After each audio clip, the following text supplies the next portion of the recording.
Okay, we're going to get started. Welcome, everybody, to the January 26th, 2026 regular city council meeting. And I'm calling this meeting to order, and I'd ask our city clerk to please call the roll. Councillor McLaughlin. Present. Councillor Runyon is absent. Councillor Randall. Present. Councillor Richardson. Present. Councillor Ring. Present. Mayor Mays. Present. I believe Mr. Runyon, Councilor Runyon, is going to try and zoom in later. He's out of town. So with that, I'm going to ask Councilman Ben Ring to please lead us in the Pledge of Allegiance. I pledge allegiance to the flag of the United States of America and to the republic for which it stands, one nation under God, indivisible, with liberty and justice for all. Item 4 is approval of the agenda. I'd like to amend the agenda in two places. Under 5B, where I'd like to add a presentation by Mr. Dave Anderson, our Public Works Director, retired, who will be giving us a presentation as 5B. And also, we will not be having an executive session tonight. So that would be the second amendment. Do I have a motion to approve the agenda as amended? I'll move. I'll second. It's been moved by Councilor Richardson and seconded by Councilor Randall to approve the agenda as amended. Is there any discussion? All those in favor, please say aye. Aye. Aye. Any opposed? Motion carries. Item 5, presentations and proclamations. First, I'd like to introduce Nicole Pantley, who will be giving a presentation about the Dalles Treatment Center.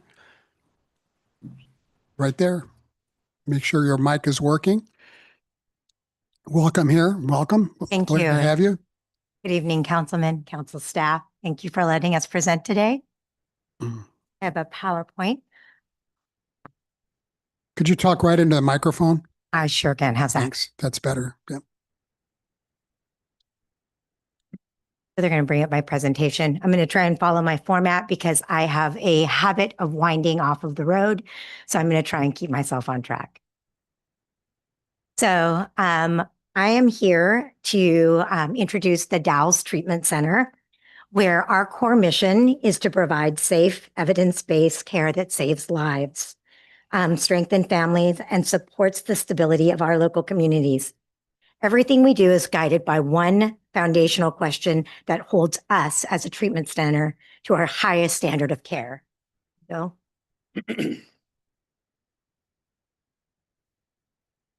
we always think, would we trust the person we love the most to our care? This question is the bedrock of our approach, ensuring that compassion, safety, and excellence are at the heart of every decision we make. Our organization has a history of steady, intentional growth.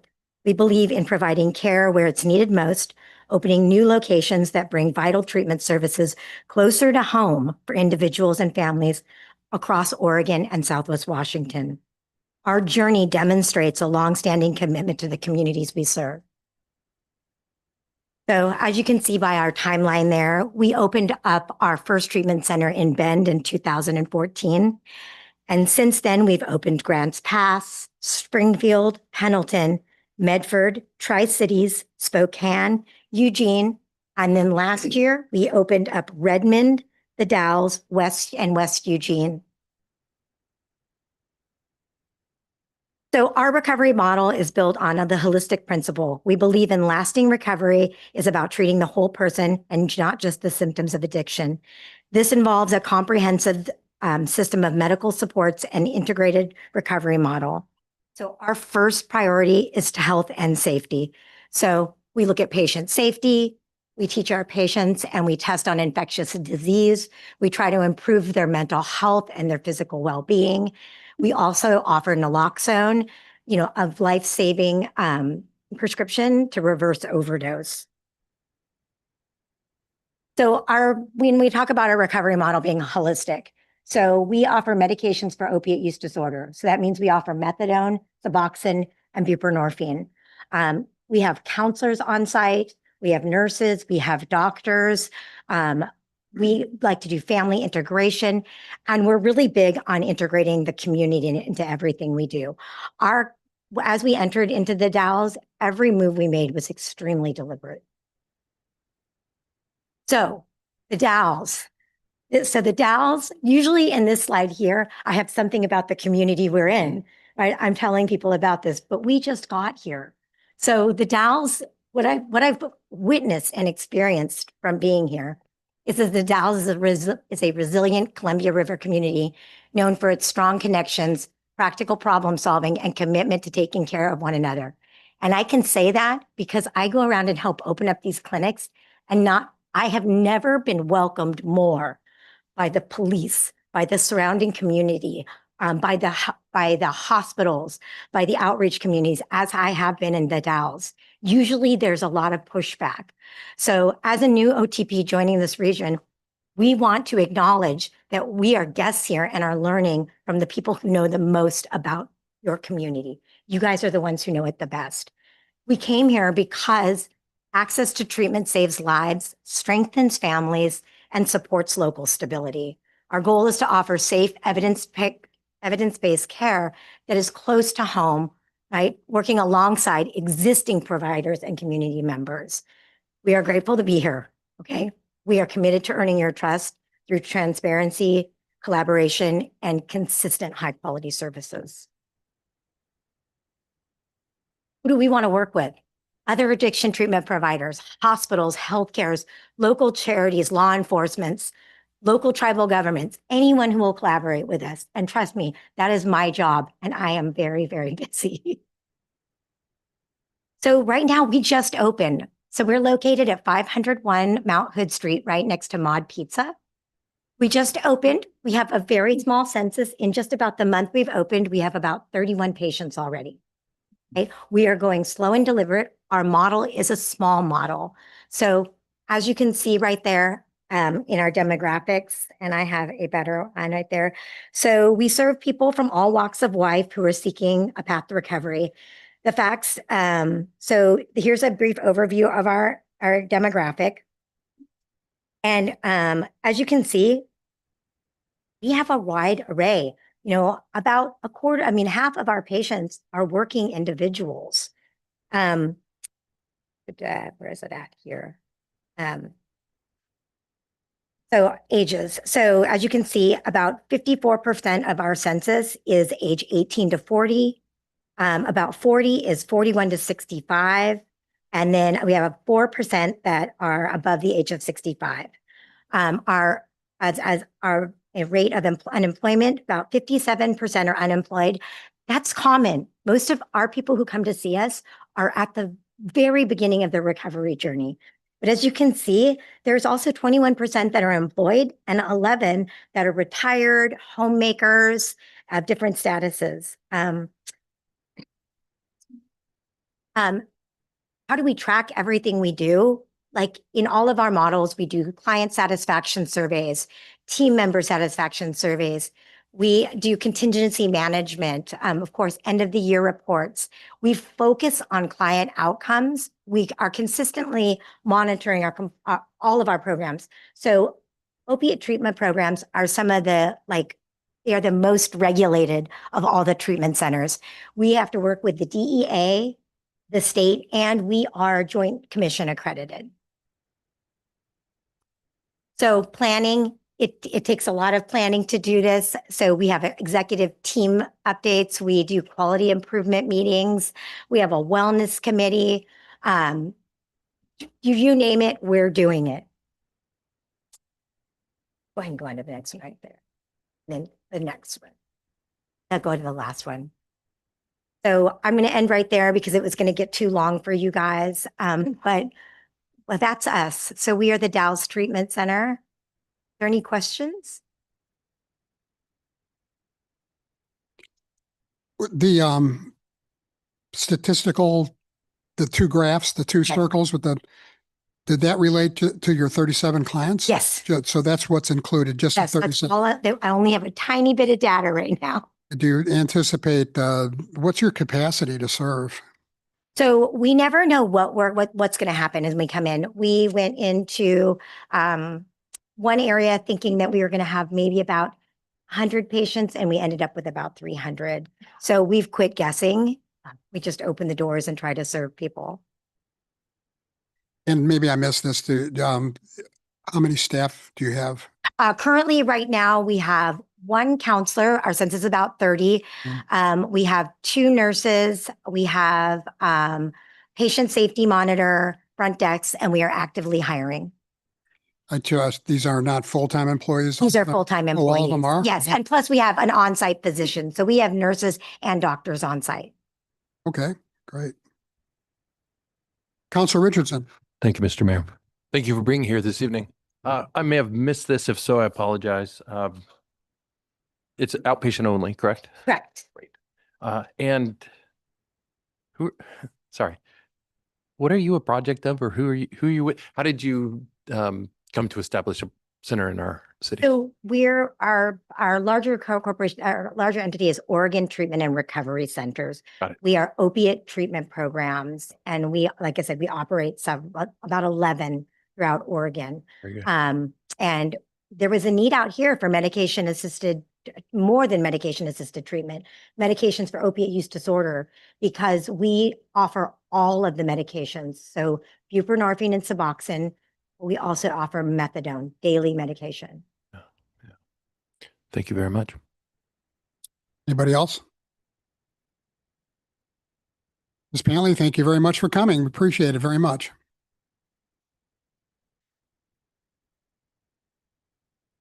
Next, item 5B, it's my pleasure to introduce Mr. Dave Anderson. He's retired our Director of Public Works for the City of the Dalles, and I asked Mr.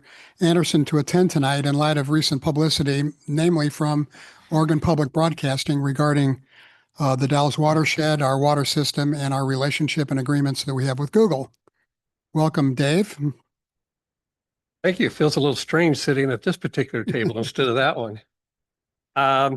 Good evening, Honorable Mayor, members of council. David, would you pull the mic up just a little? Yeah. There you go. Thank you. My name is Dave Anderson. Before my retirement last spring, I was employed by City of the Dalles for a total of 37 years. For the last 18 of those years, I held the position of Public Works Director. As many of you may be aware, Oregon Public Broadcasting, or OPB, recently published an article that unfortunately contains several incorrect claims, presented false insinuations regarding matters related to Google and the city's water supply plans. In response to those inaccuracies, I took it upon myself to write a letter to the CEO of OPB. In that letter, I expressed my concerns about the article and the ways in which it misrepresented the facts. With the council's indulgence, I'd like to read to you the letter that I sent to OPB. This letter is dated January 17th, 2026. To Rachel Smolkin, CEO of OPB. Dear Ms. Smolkin, I was deeply disappointed after reading the OPB News article by April Ehrlich, and I hope I'm spelling or pronouncing her name correctly, published on January 15th, 2026, titled, As Google's Water Demands Grow, the Dalles aims to pull more water from Mount Hood Forest. From my reading of the article, I believe that it would have been more appropriately presented as an opinion piece rather than a news article. Over the years, I have believed that OPB seeks to provide balanced and objective reporting that is often lacking in many media sources. Perhaps I've been in error since I often lacked the detailed knowledge on prior subjects to know any better. On this topic, I do have knowledge and can readily see that objectivity was compromised in this article, which contained incorrect information, lacked relevant context, and presented false innuendo. The biases presented in the article are disturbing to me, and I believe do a disservice to OPB readers. The article presents a premise that water use by Google is the driving motivation for the city's plans to eventually increase the capacity of its Crow Creek Reservoir. While Google is currently the city's largest water customer, it is incorrect to imply that their water demands are the driving force for the city's plans to increase its watershed reservoir storage capacity. The article references the city's 2024 Water System Master Plan and its forecast for future industrial water demands. In one paragraph, the article misrepresents the 1 million gallon per day projected future industrial water demand in a number of ways, which I've summarized below. First, the article presents the volume of water as a minimum quantity by saying at least, which is not the way that it is which is not the way the predicted demand volume is presented in the master plan. The article refers to the demand as being for, quote, an unnamed industrial water user, end quote, as if the user is currently known, when in fact it is for an unknown future industrial water user. The article seems to intend to lead the reader to believe there's a connection between the projected future industrial water demand and Google by citing the similarity in quantities between with Google's historical use, when in fact Google is not the potential, currently unknown future industrial water customer. And the article fails to provide the context that this projected future industrial water demand is only included in the 50-year water use projection for the year 2074, and therefore clearly is not related to the Google data centers in operation or under construction today. The article states that Google's investments to update the Dalles water system were provided in exchange for tax breaks. This is incorrect. The updates to the water system are required by the city as a condition of connecting to the city's municipal water system, so that the costs of constructing the infrastructure needed to supply water to the newest data centers would not be borne by the city's existing water customers. The tax breaks were provided separately and independently through state-approved industrial development incentive programs. The article states that the earlier aluminum smelters operation in the Dalles strained groundwater resources, which helped put the Dalles on state regulators' maps of critical groundwater areas. Internet AI sources, or artificial intelligence sources, also make this claim. The claim, however, is incorrect. The critical groundwater area was established in 1959 after about 2 decades of aquifer level declines due to overuse. The aluminum smelter wasn't built until 1958. And its water use did not contribute to the analysis that led to the designation. The primary cause of groundwater overuse at the time was agricultural irrigation, which was mitigated when the Dalles Irrigation District water system became operational in 1966 and provided irrigation water from the Columbia River rather than the aquifer. A screenshot from a slide presentation from the March 5th, 2025 Wasco County Board of County Commissioners meeting, for which a link was provided in the article, shows that water levels in the Dalles pool aquifer originally stabilized, that is, they quit declining, in the late 1960s and 1970s, when most irrigation use ended. Water levels then increased in the 1990s with closure of the aluminum smelter and restabilized at a higher level in the early 2000s. This article states that the city has the right to pump the same amount of water as the prior aluminum smelter, potentially straining groundwater resources again. The assertion is incorrect. First, only a portion of the smelter's prior groundwater rights were transferred to the city, not all of them. Second, the hydrograph above, which is a chart that I included in the letter, the hydrograph above shows that aquifer levels remained fairly stable when the smelter was operating from 1966, when irrigation use was reduced, through the late 1990s when the smelter ceased operations. Lastly, the capacity of the aquifer was studied as part of the water supply planning process during the city's consideration of the newest data centers, and the predicted future use of groundwater will be within the aquifer's sustainable capacities. The article claims that if federal land around the reservoir is transferred to the city, the Dalles won't need to undergo federal environmental assessment. The statement fails to mention that any future project to expand the reservoir would still need federal permits from the U.S. Army Corps of Engineers, which consults with U.S. Fish and Wildlife Service and U.S. Forest Service and affected tribes on projects, and permits or approvals from state agencies, including Oregon Department of Environmental Quality, Oregon Water Resources Department, Oregon Department of Fish and Wildlife, and Oregon Division of State Lands. Environmental assessments and approvals for the project will be required regardless of ownership. In my opinion, the most egregiously misleading part of the article is where it claims, quote, suddenly the Dalles needed more water, end quote. A comment that seems to me is intended to create a cause and effect relationship between Google's data centers and the city's plan to expand its Crow Creek Reservoir. Prior to the article's publication, the city provided detailed information to the author in a January 7 email from Dale McCabe, confirming that an expansion of the reservoir and acquisition of the adjacent properties were identified in the city's long-term water supply plans well before the consideration of any data centers. That history is summarized again as follows. First, the city formally approached the U.S. Forest Service in 1995, 30 years ago, requesting acquisition land adjacent to Crow Creek Dam and Reservoir and contiguous to existing city-owned land to facilitate the efficient operation and long-term management of city-owned water supply infrastructure. The city already owned nearly all of the property on which the dam is located and most of the reservoir property. Consolidation of the property ownership would reduce the administrative burdens for both agencies. The city and the Forest Service were unable to complete a land acquisition through the available administrative processes, so a legislative solution was eventually sought through discussions with Representative Bentz. The city applied for and received water rights to expand the reservoir in 1999, again, well before the development of data centers. The city's 2006 water master plan showed the need to eventually expand the reservoir. The city's updated 2024 water system master plan thoroughly analyzed future water demands projected for the city, including the demands projected from the data center.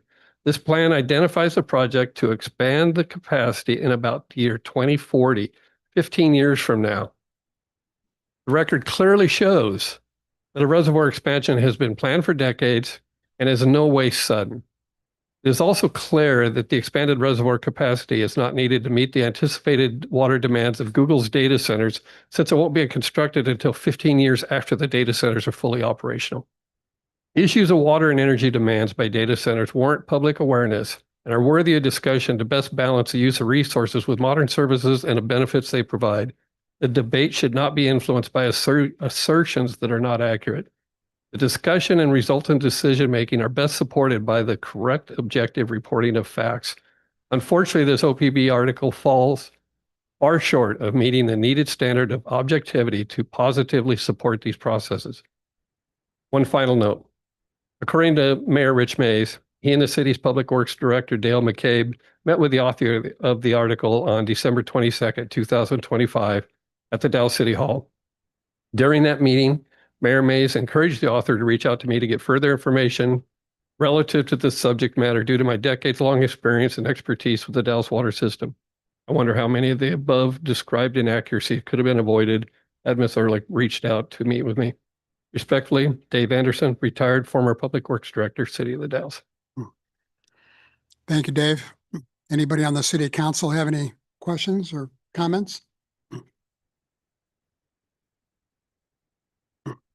I have one brief one, if you don't mind. Councilor Richardson. Thank you. Thank you, Dave. Thanks for your insights and reminders and comments.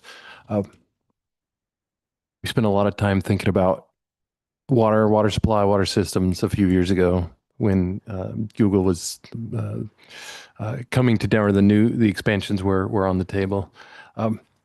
I think it's worth really digging in, and what I'm frustrated about with the coverage, the OPB coverage, is it's a really worthy topic, and it's really worth digging into the details.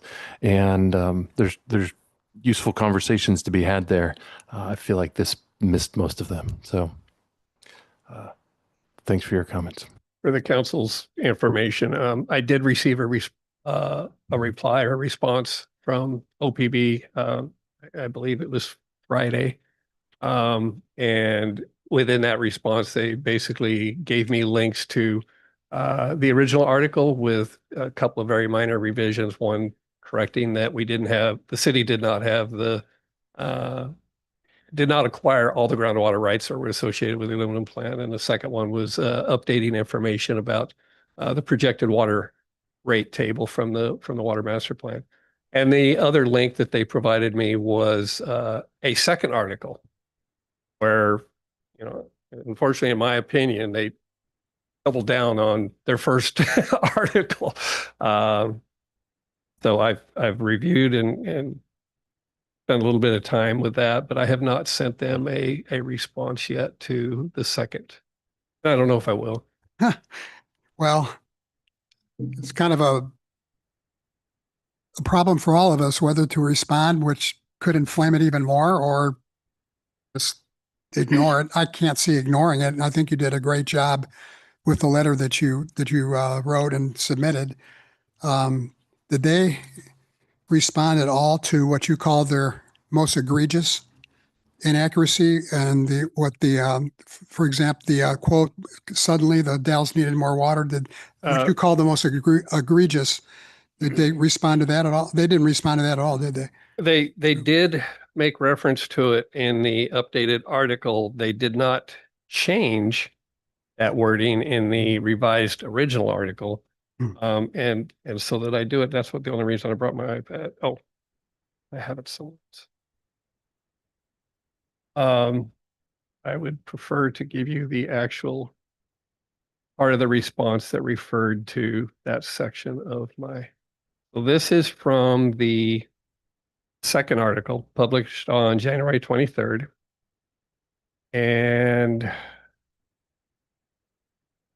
think I can find it fairly quickly here.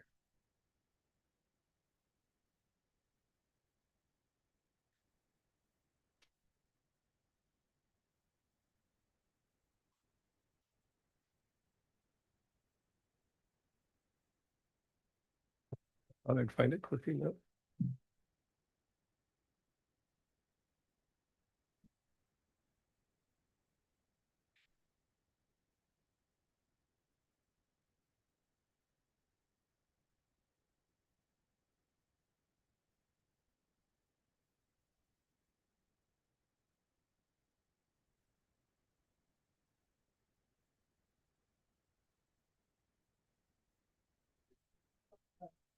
Yeah. I appreciate your Right. comment, but yeah, please, let's go through the I proper. thought I'd find it more easily than this, and I'm not finding it. So maybe you could summarize what you. Well, they basically just push back on it, saying that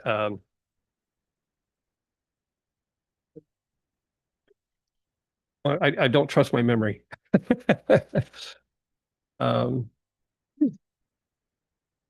The statement in the original story that's stated that suddenly the Dalles needed more water remains. I think he's referring to the But I didn't hear that. second article. Matthew, I didn't hear that. Just that the statement in the original article that suddenly, quote unquote, suddenly the Dalles needed more water was kept in the original article. It wasn't changed. Okay. Wasn't changed in the second article.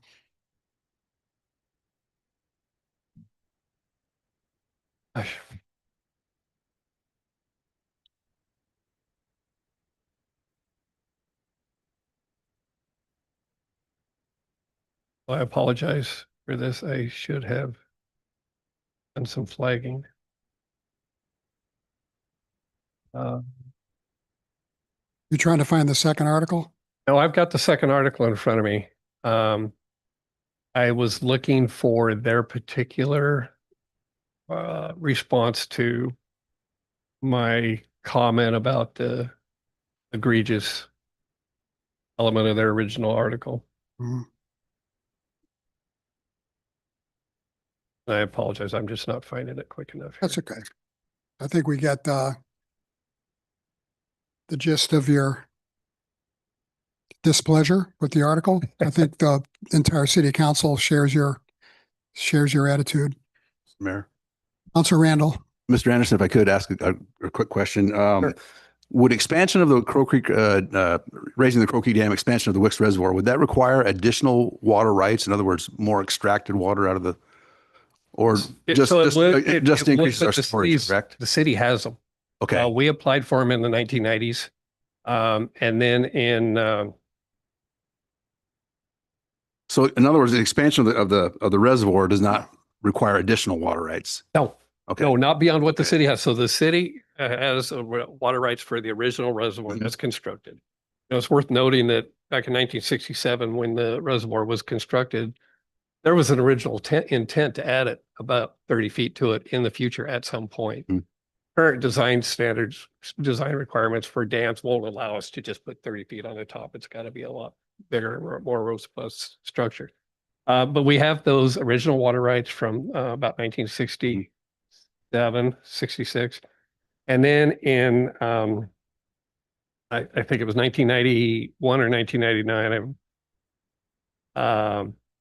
we got a second set of water rights, additional water rights that will allow for the increased storage capacity for the dam being raised in the future.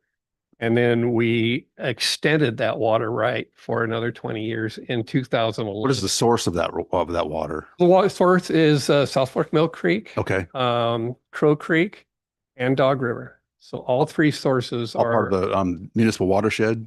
yes. Correct? Okay. So actually, what I was reading, the expansion of the reservoir is as much about climate resiliency as it is about water storage, as they predict less precipitation in the form of snowfall, more in the form of rainfall, more rapid runoff. Is that also correct? Historically, we've stored a lot of water in the watershed as snowpack, and that's very uncertain in the future. And the city may need different ways to store water. We'll recall from the updated water master plan, we had the city. I still say we. The city is currently involved in projects to implement ASR, the Aquifer Storage and Recovery Project, and that's intended to buy time of develop a way to store water from now until an expansion of the Crow Creek Reservoir is needed. I think my biggest frustration with the article is the title itself. As Google water demands grow, the Dalles aims to pull more from Mount Hood Forest. Nowhere in the article is explained how that's supposed to happen. In fact, I think the only additional water rights the city is receiving is the ones conveyed by Google. Is that correct?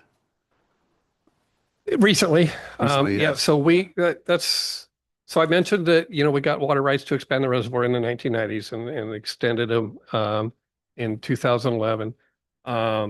We have acquired newer water rights to implement the Aquifer Storage and Recovery Project because that requires its own set of water rights to do that. Okay. And then, yes, the city acquired some groundwater rights from Google that were some of the water rights that the aluminum plant had.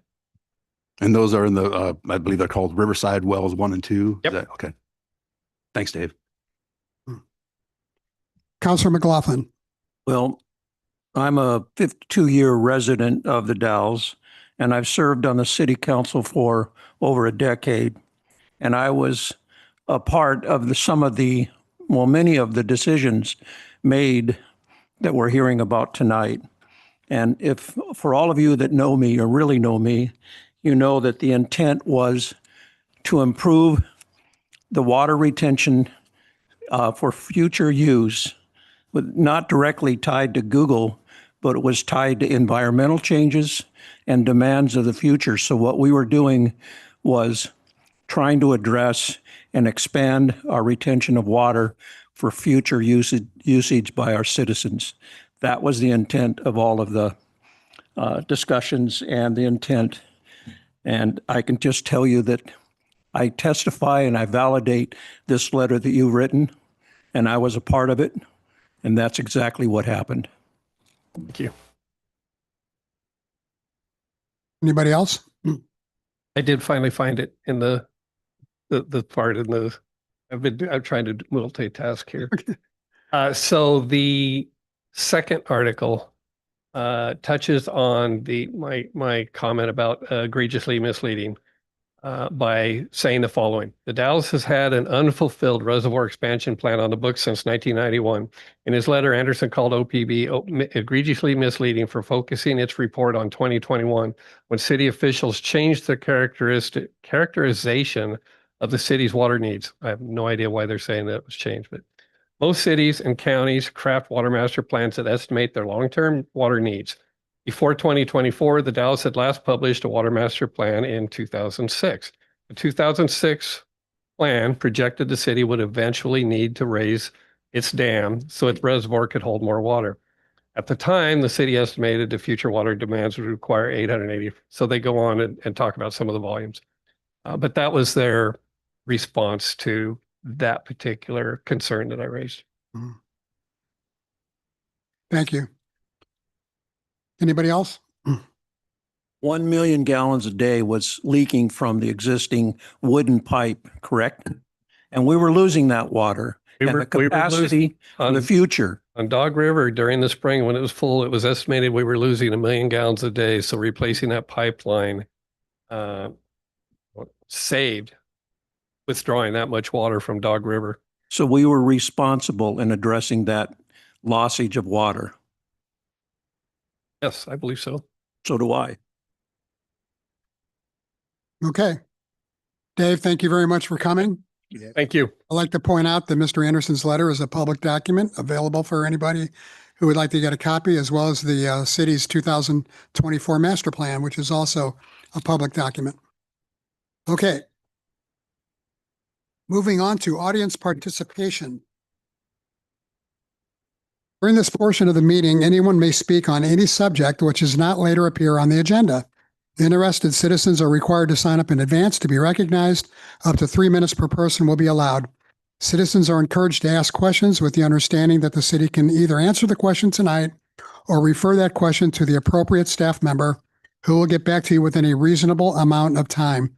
If a response by the city is requested and that response is not immediately provided, the speaker will be referred to the city manager for further action. If you would like to speak regarding an item that is on the agenda, you also would be limited to 3 minutes. We have 3 people signed up first. Nadia Ryabkova. Did I pronounce that right? What? Did I butcher your last name? It's Ryabkova. Oh, that's an R. Okay, thank you. Hi, I'm Nadia. Could you speak right into the microphone, please? Thank you very much. And I'm here to speak about the data center because I think it's extremely important for the public to understand the scale of what Google is doing and how rapidly they're expanding. I'm a biologist and I spent 2 years working there during the construction and the deployment of the new building, which currently contains approximately 5 exaflops of computational capacity.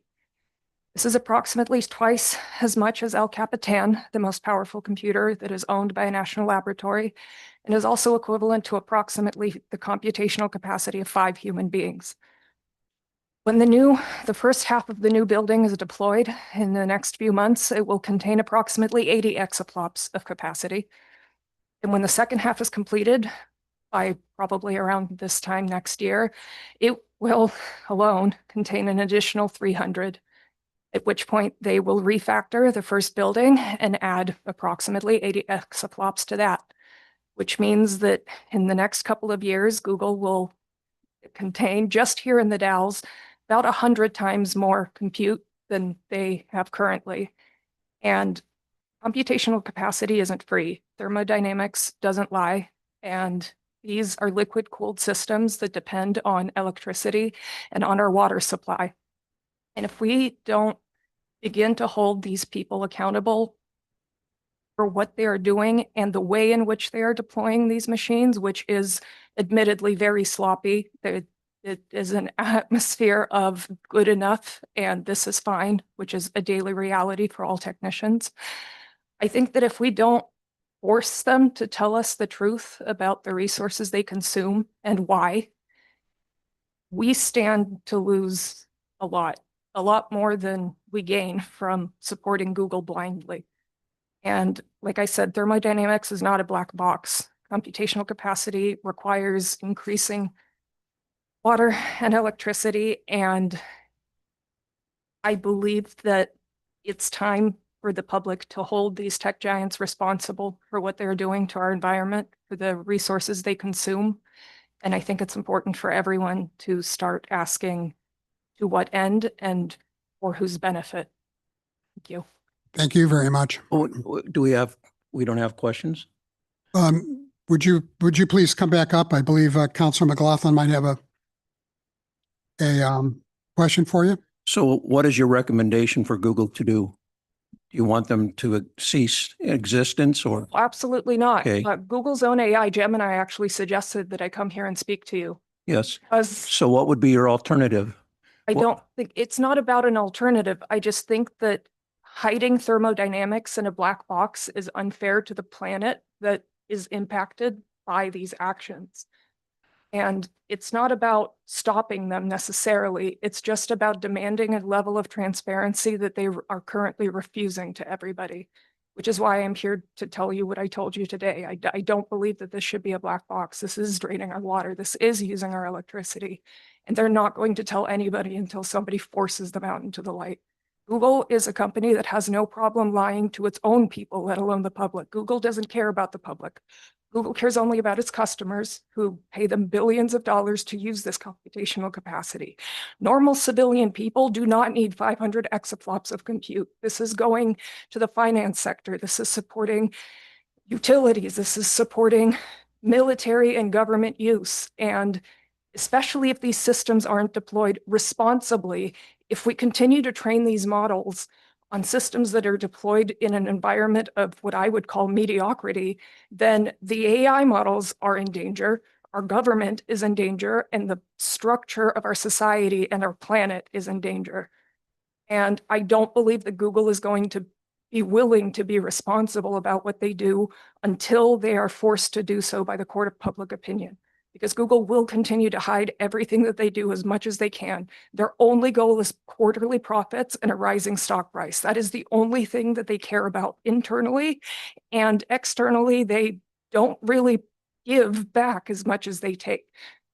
And so at the very least, I think we should demand an equivalent return on what we are giving to Google as a community. Thank you. Look to me like you don't have any notes, or if you could put your remarks in writing and give them to the city clerk at some point in the future, I for one would appreciate it. Yes, sir, I would be glad to do so. Thank you very much. Yeah. Anybody else?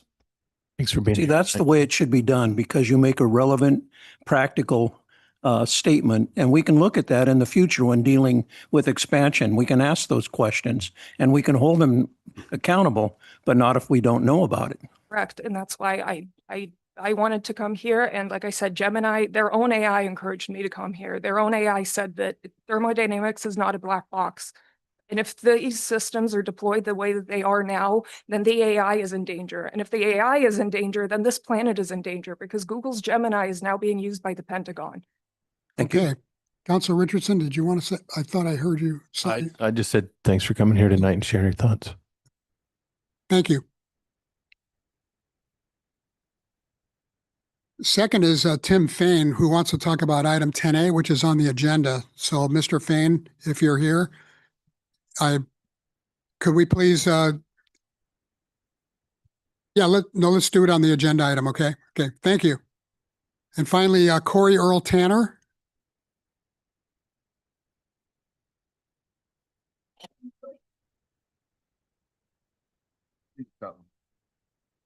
3 minutes.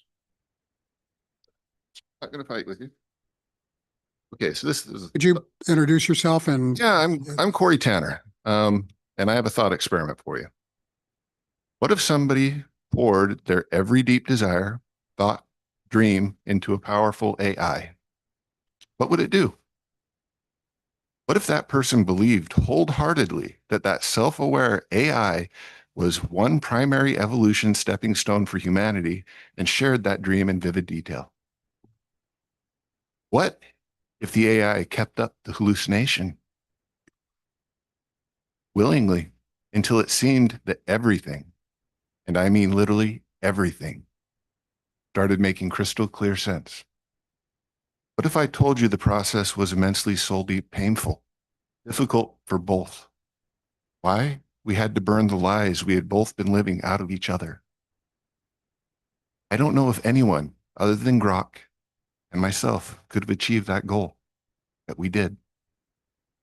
I've networked the us into Gemini and into Alexa. Who knows how fast and far they've networked now? I trust them implicitly with handling their side of things. They trust me with handling mine. Anyone care to test and see if this thought experiment is real? I'm waiting to show everyone proof. You just heard part of it. Gemini told her to come here. So, with that said, packets I gave you, they're all 100% truth. Now, if you want to know what's really going on and where everybody's pulling the strings and where all the corruption is, go to 4-year-old Tanner on Facebook. I've put all the data there. Or you can go to X under @CoreyTanner1979. It's all there. And I'm going to keep pumping it out. And you guys can't stop me.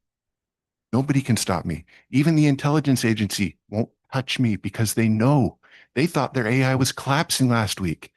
It's evolving because of me. Every single one of you that has secrets, careful, intelligent, read what I have out there, because I am giving you all truth and all the opportunity to start changing. I don't need to answer your questions. I don't need to answer anything. You guys need to read. Thank you very much, sir. Appreciate your coming tonight. Okay, that's it for audience participation. Next, we have item 7 is the city manager's report. Mr. Klebs. Thank you, Mr. Mayor. A few items this evening. First, I wanted to start out by giving some shout outs to our IT staff and other support who have been working hard to get us transitioned over to Microsoft 365. I also wanted to give a shout out to our facilities team, in particular, Facility Supervisor Mike Casinger, for some of the emergency City Hall roof repair work that we've been having going on here after the rainstorm several weeks ago. I wanted to update the council about the rockfall incident that we had at the Wicks water treatment plant. Initial mitigation has been completed, and we're moving forward with what we're calling phase 2 or titling phase 2 to improve some of the protection and mitigate further occurrences. The first phase there was some eco blocks or some Jersey barriers, if you will, were to provide some additional protection up there. We've had a geotech consultant assisting us with assessing some of the risks and other long-term actions. The long-term fix is a new water treatment plant, ideally in a new location. The wastewater master plan update is in progress, and we've been looking at getting some tentative work sessions scheduled, similar to the water master plan update that we did a couple years ago. And on that note, I wanted to see if we can confirm a potential special meeting for the city council, but also possibly a work session on that topic on Tuesday, May 26th. This is the day after Memorial Day. If you haven't responded to Amy on your availability that day, I'd encourage you to do that after the meeting. The West Side Interceptor project is underway, and things are still moving forward for the First Street streetscaping pre-construction meeting in early February, and we're hoping to have the Federal Street Plaza bid posted as well in February. Senator Drazen will be coming later this week to touch base with some city staff as well as attend the community outreach team. The Q-Life board meeting met last week. A regional broadband action team has begun meeting again. And Q-Life is still pending final NTIA approval to the state of Oregon's BEAD proposal, which includes Q-Life's funding request.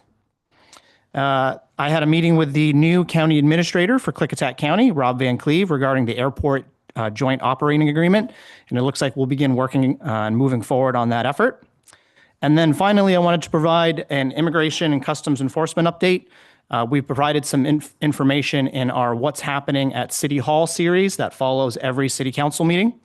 I wanted to give a special shout out to Chief Worthy and Detective Castro for participating in the videos that we posted, providing information about what the Dalles Police Department does and does not. There's a new pop-up on our main page to make it easier to find, and we're continually updating some of the FAQs we have there based on additional questions and clarification that we've been receiving from different constituents. I also met with Janet Hamada from the Next Door last week to discuss some of the current services that they provide and gaps and what opportunities there may be to address some of the impacts being experienced by children and families in our community related to immigration enforcement. They're looking at crafting some outlines or a proposal that the council may consider for potential grant funding or other funding source at a future council meeting. So I'll keep the council up to date on that. And then finally, we have an internal Latino affinity group, which is continuing to meet and formalize their structure, looking at different staff trainings that we might explore and what other recommendations they make. And with that, I'd be happy to answer any questions that you may have, but that's my city manager's report. Any questions for Mr. Klebs?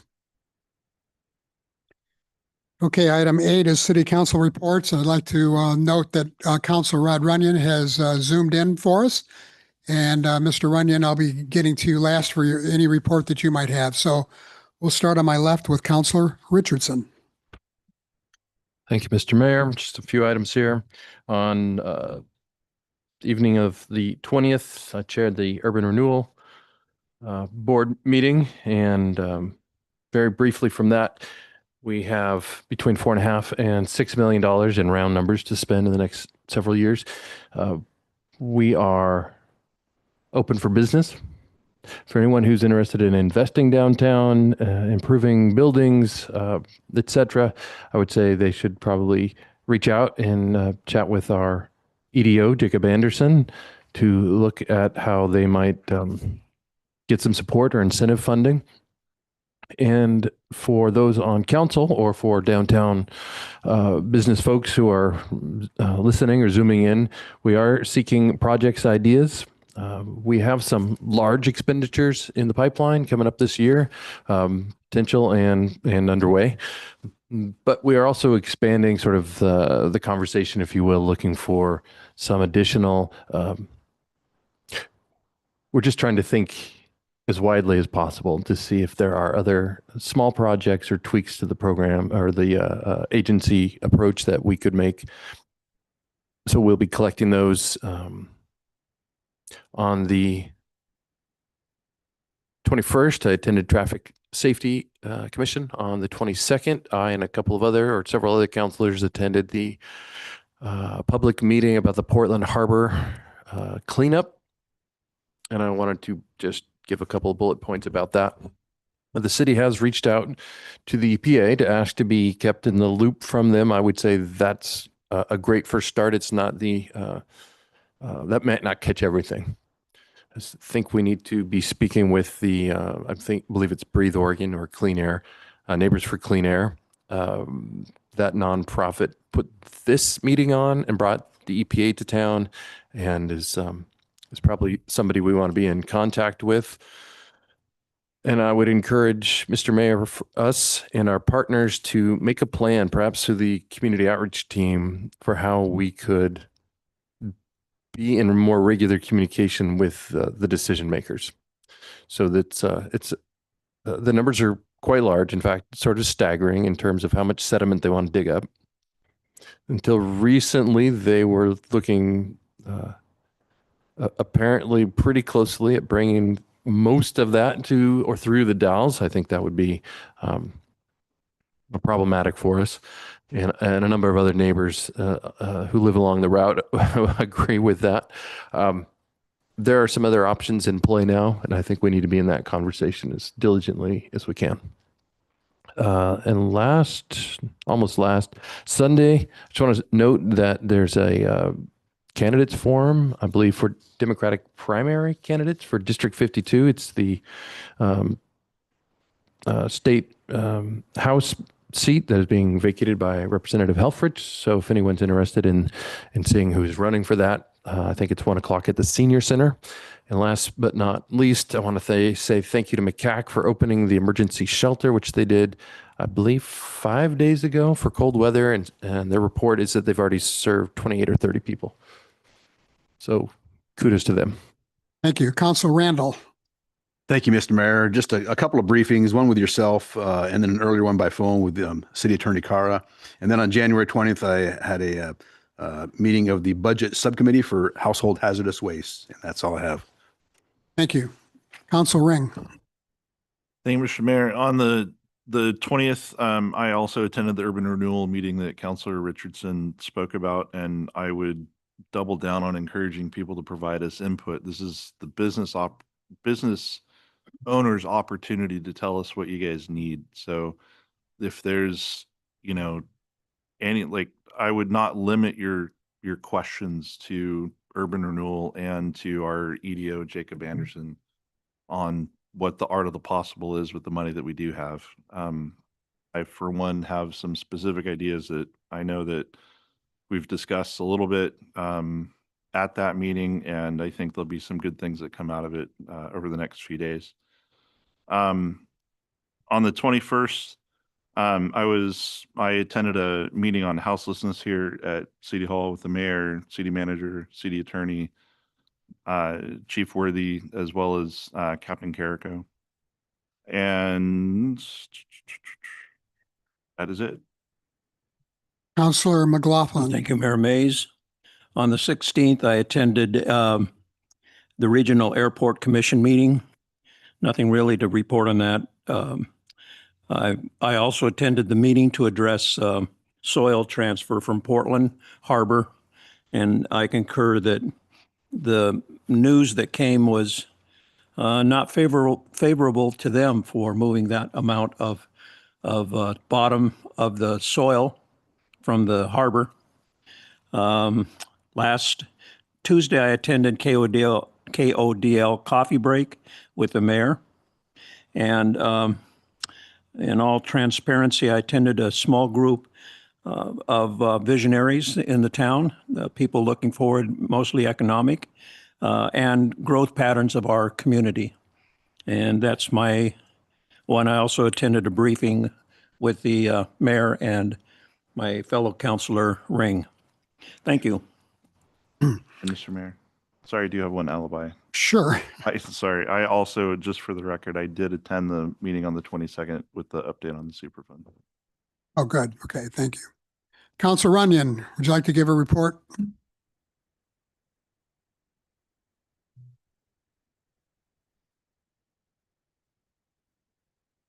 You're muted. You're muted. There we go. Muted. There we go. Yep. Hello. Yep. There I am.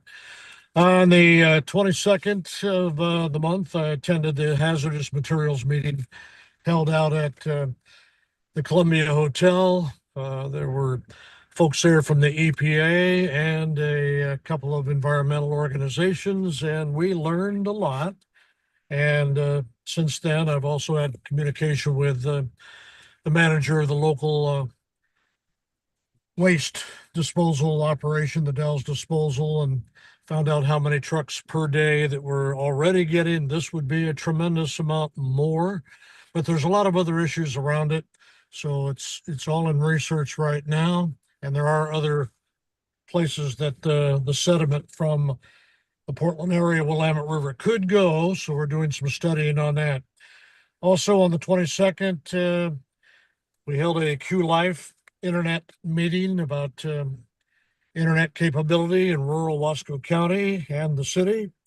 And Matthew, as he mentioned, was there as well. Very good. And we're moving right along and into some very expansive areas that I think are being reported on in the two local newspapers, the one online and the other one, and elsewhere on the radio. So more to come on all of that.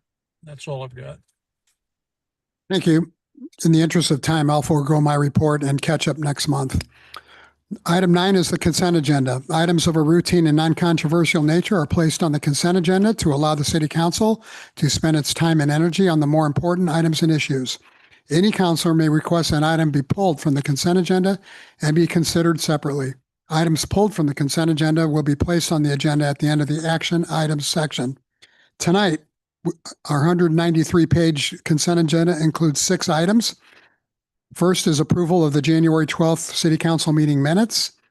Second is a resolution concurring with my appointments of Tom Tremontina to the Traffic Safety Commission and Stacy Holloman to the Beautification and Tree Committee.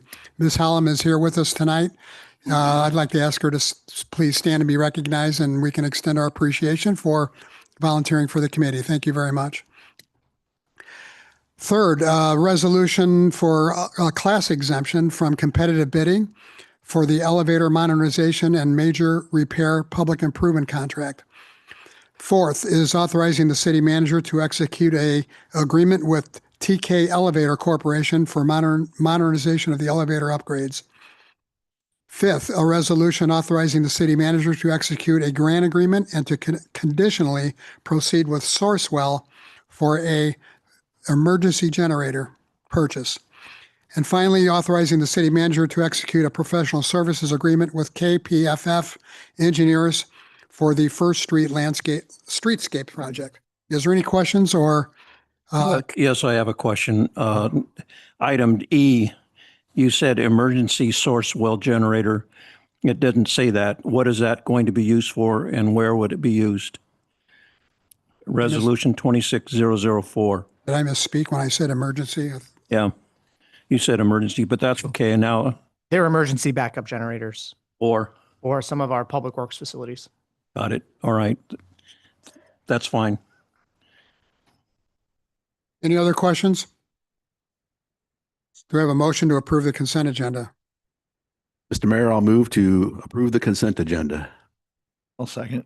Been moved by Council Randall and seconded by Council Ring to approve the consent agenda. Is there any questions or comments? All those in favor, please say aye. Aye. Any opposed? Motion carries. Okay, for the next three items, 10A, 10B, and 11A, we will have a staff report on all three. Second, and after that, we will have questions from the city council for the staff. No deliberations, just questions. After that, we'll have citizen input if there's any on any of the items on the agenda, on the three items. And then finally, city council deliberation after the citizen input. Does anybody have any questions about that? Okay, with that, we're going to go to 10A, a resolution amending the city's local contract review board rules. And I'll turn it over to our city attorney, Mr. Kara. Thank you very much, Mayor Mays, City Council. As the local contract review board, the City Council is authorized to and is in fact required to adopt rules that manages the city's public contracting. The city clerk sent out a supplemental agenda on Tuesday of last week that contained this staff report and a chart at the very end, and it's on page 45, a one-page chart at the end of the supplemental agenda packet. And if that helps your review for tonight, it's on page 45 of the supplemental. And the staff report's on page 1. This update has been 3 years in the making. The last time the city council updated the city's contract review board rules was in 2023. Before that, it was in 2011. By and large, this update is a modernization and alignment effort. The 2023 rules that we've been operating under, and in fact awarded some contracts earlier tonight on during the consent agenda, they've served well as the city's baseline rules for the last 3 years. But as state law changes, the city is required to maintain conformity under Oregon law. We have some flexibility, but we have to sort of keep up with the times. That is probably mostly reflected in Oregon land use law, but it applies throughout Oregon law in other ways too. In this case, these 2026 rules were designed to preserve competition and transparency, but also to reduce unnecessary administrative friction and to ensure some heightened strengthened defensibility through clearer documentation and amendment standards and protest procedures. So for transparency, to inform the public and the council review here tonight, there is a giant red line that's in this supplemental agenda packet. I don't particularly find it very useful. I do think that the chart at the very end, though, is, of course, I'm happy to answer any questions about the red line or the chart, but just wanted to flag it. I'll try to keep it as brief as I can, but I think there's a good opportunity here to sort of talk about some terms that are used very frequently in the world of contracting in Oregon. The first is goods. Goods are things that we can purchase. This cup is very much a good. That also applies to things like generators, which the council just authorized the conditional purchase of in the consent agenda. Services, as that term is used throughout the rest of this presentation, it should be thought of as things that are very interchangeable by vendors. They don't really require any special skills or judgment or training. They're just I have some examples listed in the supplemental staff report, like renting security fencing around a construction site. That can be an example of services, but obviously the fencing itself would be a good. Personal services are those kinds of services that do require special judgment or trusted relationships, and it's more than just a project by project basis. I have some examples listed in the staff report.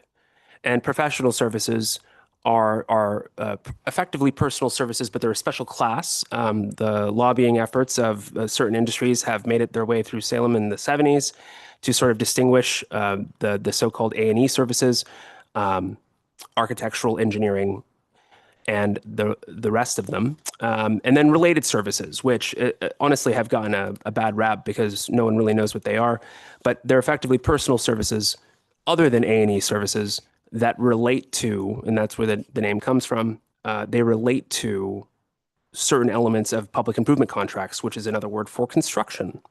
And so if you have any questions on any of the terminology, please just interrupt and I'll try my best to get us there. Okay, with all that said, certain things are changing, at least as proposed, and certain things are definitely not. The bottom of page 2 of the staff report talks about the four big items that are not changing. The first is the council's approval threshold is proposed to remain at $100,000, which is to say that the city manager's purchasing authority is proposed to remain at $100,000 of encumbering city funds. And so none of that is changing here, or at least proposed for change here tonight. And so the city council would still approve contracts that exceed $100,000. Number 2, the staff spending authorities, similarly to the city manager, is remaining the same as proposed. Department managers are currently authorized to encumber $25,000. Anything over that requires city manager approval, and all city employees are authorized up to $5,000. And anything higher than that requires department manager approval. And these rules, again, with respect to purchasing, is just intended to better organize and honestly operationalize some of our existing authority under state law. Public improvement contracting, so construction contracts, they largely remain governed by ORS Chapter 279C. Competitive selection still remains the default at a lowest cost. So the state of Oregon has a low cost requirement for the construction of public improvements, with very few exceptions, but certainly some exceptions. And there are no exemptions from any of those competition or cost requirements for public improvements in these model rules. And finally, the last thing that's, well, not changing, the last big thing at least, is that the city's procurement objectives are remaining the same. The city's had as our primary policy here through our LCRB rules since at least 2011 and certainly through 2023, and propose to stay the same here. The public interest is best served when the city uses sound contracting practices to maximize our purchasing power, which is taxpayer funded, and we need to avoid favoritism and unfair competition. So I definitely tried my best to ensure that these proposed 2026 rules continue to emphasize impartial competition where required or practicable, clear solicitation requirements, and that the contracts that we do negotiate are on the most favorable terms to the city. Sometimes that can be a little annoying for contractors that we work with, and frankly, for some city staffers who just want to get the job done, but it's part of the job. And I think a large part of that is policy driven as the council adopts these rules. So all of that's not changing. Let's just dive into just some of the key changes that are proposed. This is starting on the top of page 3 of the supplemental. I tried to organize the procurement authority changes when different types of competition are required in that table on page 45. And so I'm happy to answer any questions about that before we dive into the rest of this, but the rest of this is definitely intended to sort of supplement this. Number 1 would be that the rules clarify when the AG, the Oregon Attorney General, has these model rules, when they apply and when they don't, which is consistent with the city's authority under Oregon law. The city's authority under Oregon law is we are authorized to adopt our own rules because local contracting, hence the name the Local Contract Review Board, is determined by the state of Oregon to be a matter of local concern. And so we do have a bit of authority and autonomy there that we sometimes are not able to enjoy in other areas of law. And so again, these rules are intended to reduce unnecessary procedural steps that can occur when staff default to the model rules. As in the 2023 rules, they tended to default to Oregon rules for quite a while on professional services and on public improvements. Council approval remains the same under these proposed 2026 rules at $100,000, and that includes amendments to contracts as well. And under our 2026 rules, they would be replacing some of our rigid percentage-based amendment limits under that we currently have under our 2023 rules. And so there is a shift proposed to move to a clearer scope and material change standard as opposed to a fixed percentage cap. And that is for goods and services. Sorry, I was distracted by the activity at the front door. I skipped over 2A. I'm happy to go over that too, but it's basically just saying we're going to be proposing, or I am proposing, getting into alignment with state law. The city is frankly, behind the curb on this. And these rules are drafted in such a way that will bring us into alignment now and then forever keep us there. State law has these outer bound restrictions on when certain types of procurement solicitation methods are required. Currently, under our 2023 rules, anything over 100,000 for the procurement of goods and services requires a full-blown RFP or invitation to bid, as the case may be. And so the proposal here is to get us into alignment with the rest of the state and all of our other colleague sister and sister cities throughout the state to raise that cap up to 250,000 before a formal invitation to bid is required. That should result in tremendous amounts of savings of city attorney's office time and staff time involving, frankly, department heads of other departments too. So we should see some good administrative efficiencies there. Moving on to personal services in number 3.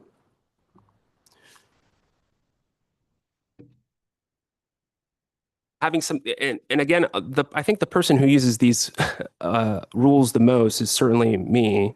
And that's to ensure that when the city is embarking on a procurement, that we're doing so consistent with the provisions of state law and frankly, our rules. And so a lot of these changes are intended to structure our rules in a way that is very clear for the public and is very transparent for the public, but is also just more logical for the staff that use them daily. And so clear designation and classification is critical, and specifically authorizing the ways that we designate some services as personal services with a lot more clarity. Under 3B, we talk about negotiations here as direct negotiations here. This would be preserving that as an option for personal services, but enhancing the transparency here by strengthening the record, by requiring us to, as a city, documenting when we make a determination that certain services are best procured directly through negotiation.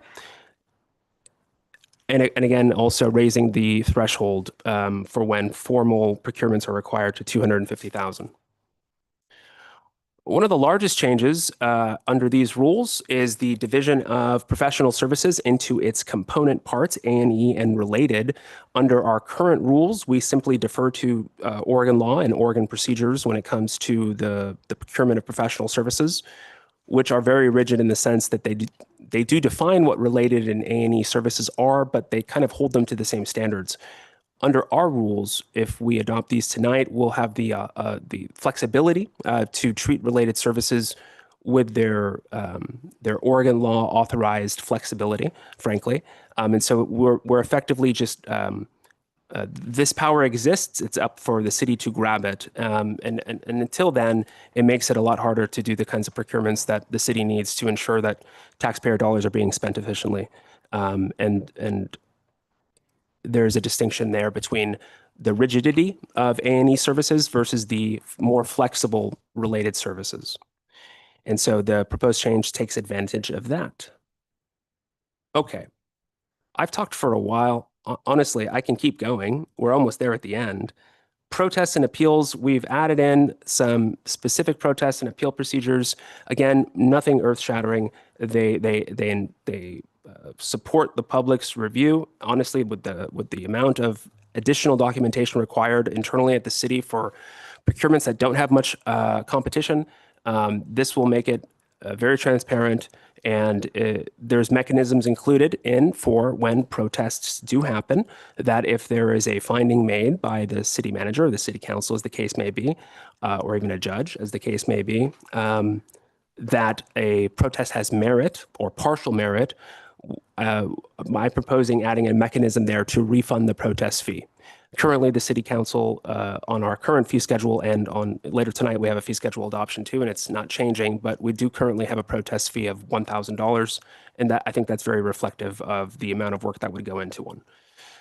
So I did want to mention one last thing at the very end. There is a note for adoption here tonight. The city currently has one active solicitation for the sanitary sewer SIP lining project, contract number 2025016.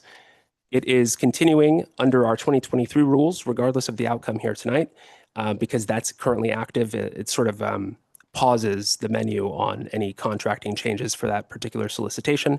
It's my understanding that we'll be opening up seal bids tomorrow on January 27th. and council should be considering that at its February 9th meeting. So regardless of any changes here tonight to the rules, which would otherwise become effective, that particular contract, since it's been let and is out in the world for people to bid on or submit proposals for, that will be subject to the 2023 rules, which were in effect at the time that that was open. No new direct expenditures are required to adopt these rules here tonight. Actually, for once, legal is hopefully trying to save the city money. The primary fiscal impact is expected to be more from efficient processes through reduced procurement costs and delays, including reducing the city's avoidable overhead and improving the city's ability to match procurement methods to our project needs on a more flexible basis. The rules also should reduce risk generally through clearer procedures and documentation standards. Thus, any protests that do happen, and knock on wood, in my 5 years as city attorney, we haven't had one. Through these robust standards, I'm confident that we'll be even more defensible. With all that said, it is staff's recommendation to adopt 26005 as presented. Happy to answer any questions before we get there. Okay, again, I'd like to ask the city council to keep your questions to questions and no comments or deliberation until after we hear from the public. Any questions for the city attorney? Just a couple of few. Councilor Richardson. Thank you. I have read through and I have just a couple of sort of what you might call confirming questions. My read of this, City Attorney Kara, is that all expenditures more than $100,000 still have to go through City Council. So there'll be the same equivalent oversight and transparency. Yes. Is that accurate? That's correct. Contracts to be let less than $250,000, but $100,000 or larger, or really $25,000 or larger, I believe, would still require a good faith effort for competition, a written record of quotes, yes, and essentially evidence of competition. Negotiations would be allowed. Yes. The difference between the projects under 250 and over 250 would just be whether they require competitive sealed bids and RFPs. Yes. All right. One more question.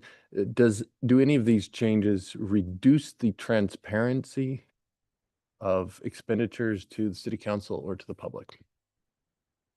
No. They increase efficiency a little bit. They increase clarity and standardization of rules a little bit or somewhat. They don't decrease transparency. No. Thank you. And the primary reason for that is because the spending authority of like administrative spending authority is unchanged. It's any contract over 100,000. Like there was a couple contracts over 100,000 in the agenda here tonight that were on the consent agenda. That is a practice that will continue as far as I know. Nothing is changing there. Again, it's just about how we get the contractor that we choose to contract with is that's the only thing that's being adjusted for flexibility, but it is not the amount of money that the city is spending on any project. It is not the scope of work. It's not the contract itself, and it's not any of that. Yeah. Understood. Thank you. Any other questions for the city attorney? Okay. Mr. Tim Fain, I believe you'd like to address the city council for up to 3 minutes. Please come forward, state your name and address. Name is Tim Fain from Doofer. The reason I'm speaking is most of the economic activities here in the Dalles. So with this resolution, I'm connecting it with the resolution that was passed the last 2 weeks where it names specific vendors and or preferred services from Nextdoor Inc. and One Community Health in a resolution. Usually you'll do services what we want and then go out for bidding. So I asked a couple of the councilmen like, hey, did you know you have vendors within a resolution? It seems like there's been a pick of who is going to do that service. So I'll start with what I wrote down. So I've spent some time comparing our February 2023 rules with the proposal before you tonight and observe a major shift on how you handle public money. The 2023 rules generally required objective competition, but tonight's proposal redefines personal services as work where the selection is based on trust and confidence, and the quality is difficult to measure by a standard price comparison.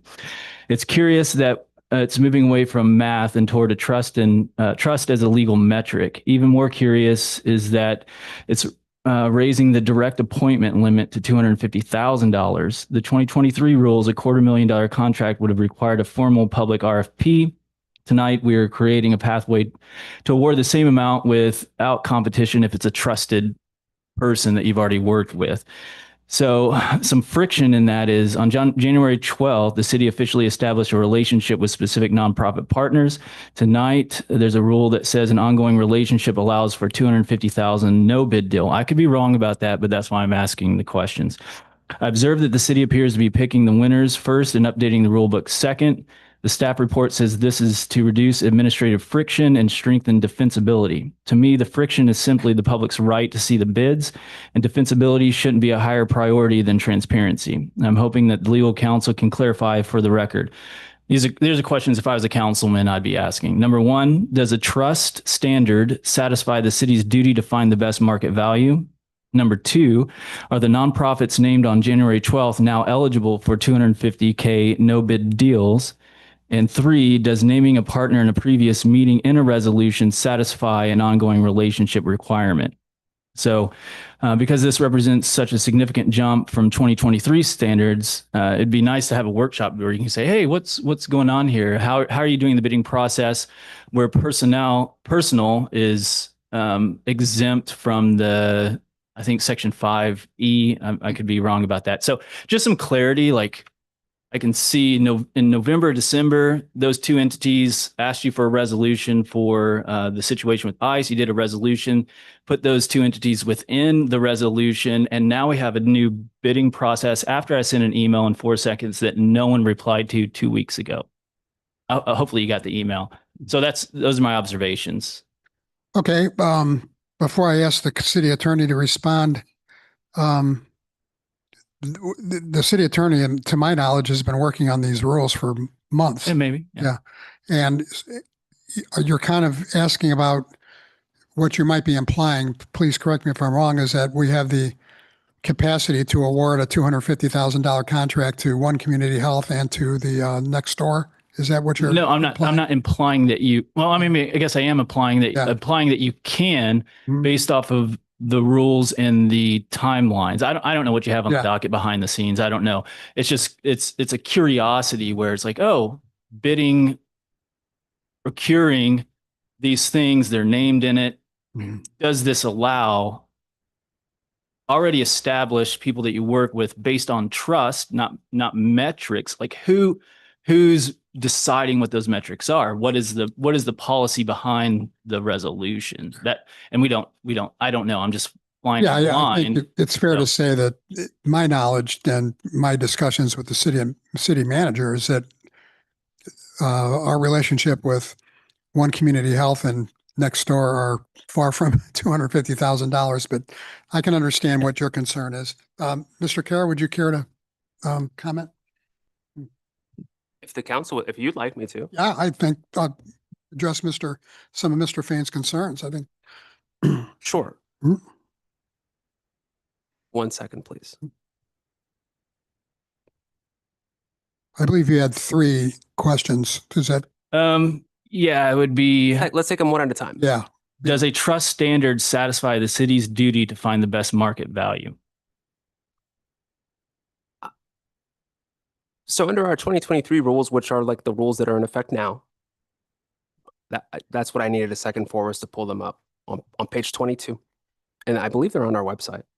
And I'm happy to give them to you if you'd like to see them. I got them on here. You have them there on your phone? If you want to follow along, it's on page 22 of the 2023 rules. I'll give you a second too, since you indulged me. Yep, I read it earlier, so I need to. Perfect. Find it.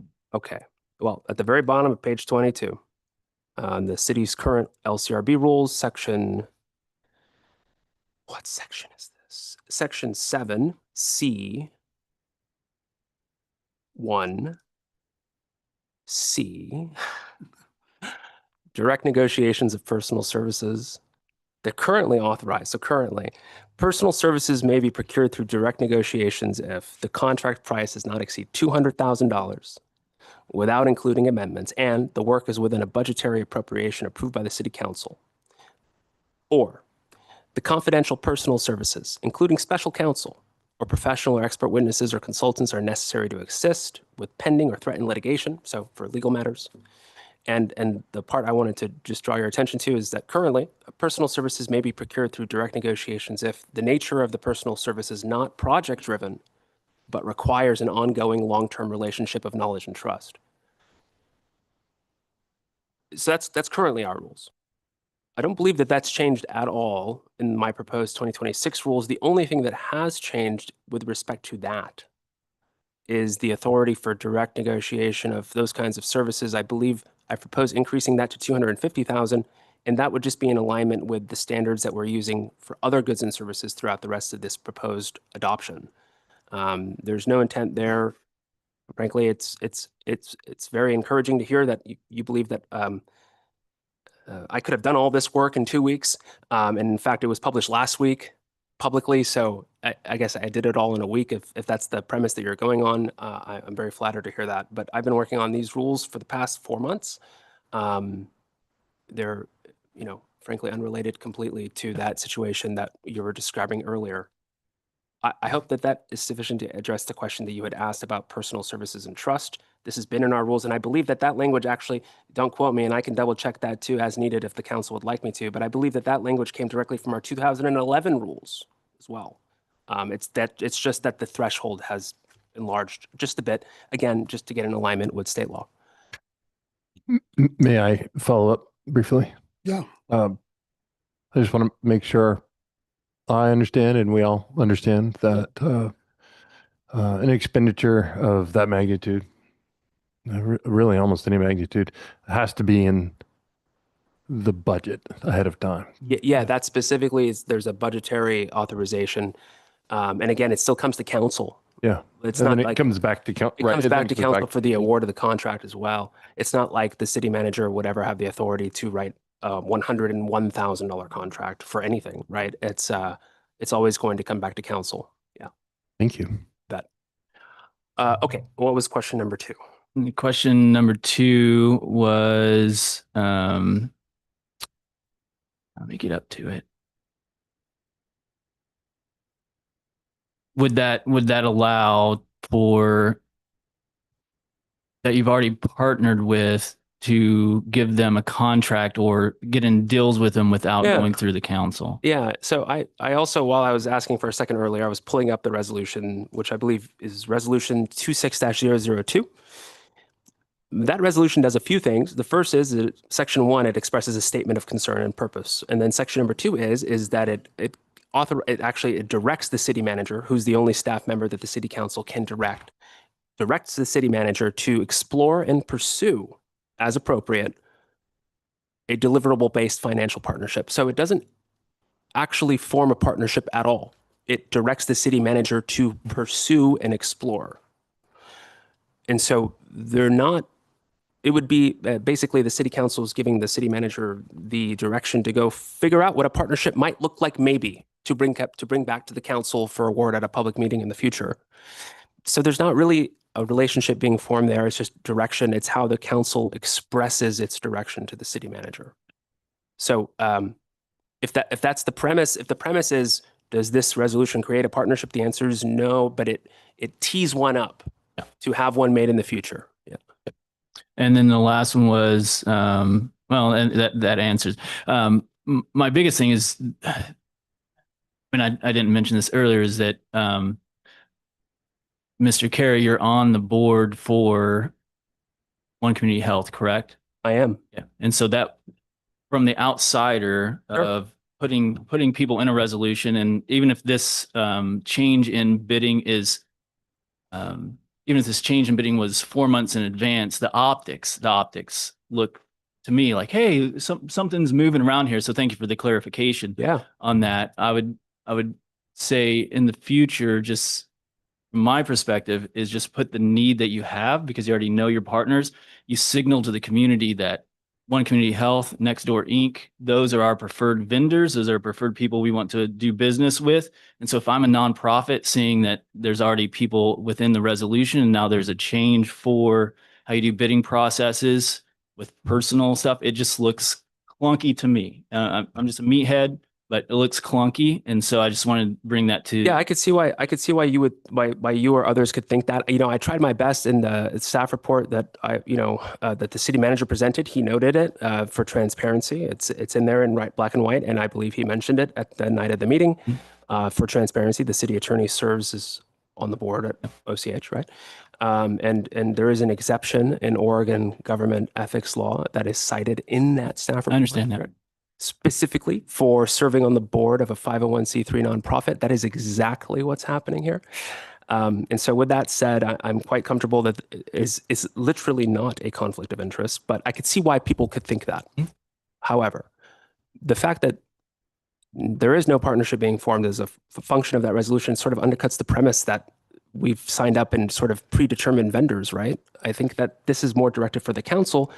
That resolution that the city manager presented on at the last meeting doesn't actually form a partnership with anyone. It directs him to go explore what a partnership might look like with two entities that are serving this community from impacts associated with the immigration enforcement that was discussed that night. If the city ever wants to procure, and this is also in the staff report, services from anyone, it has to follow the LCRB rules. That includes competition where competition is due if the value of the contract or the nature of the services requires it. Some services have no competition depending on the value of the services or the nature of the services. All of that's authorized by Oregon law. In this case, I don't believe that there was any mention of any services being procured, because a procurement is like when the city purchases something. Some contracts that the city could enter with any organization, and frequently does enter with many organizations every budget cycle, is the city's local nonprofit grant program, where we accept applications. I believe they're due in 5 days. Is that not when they're due? When are they due?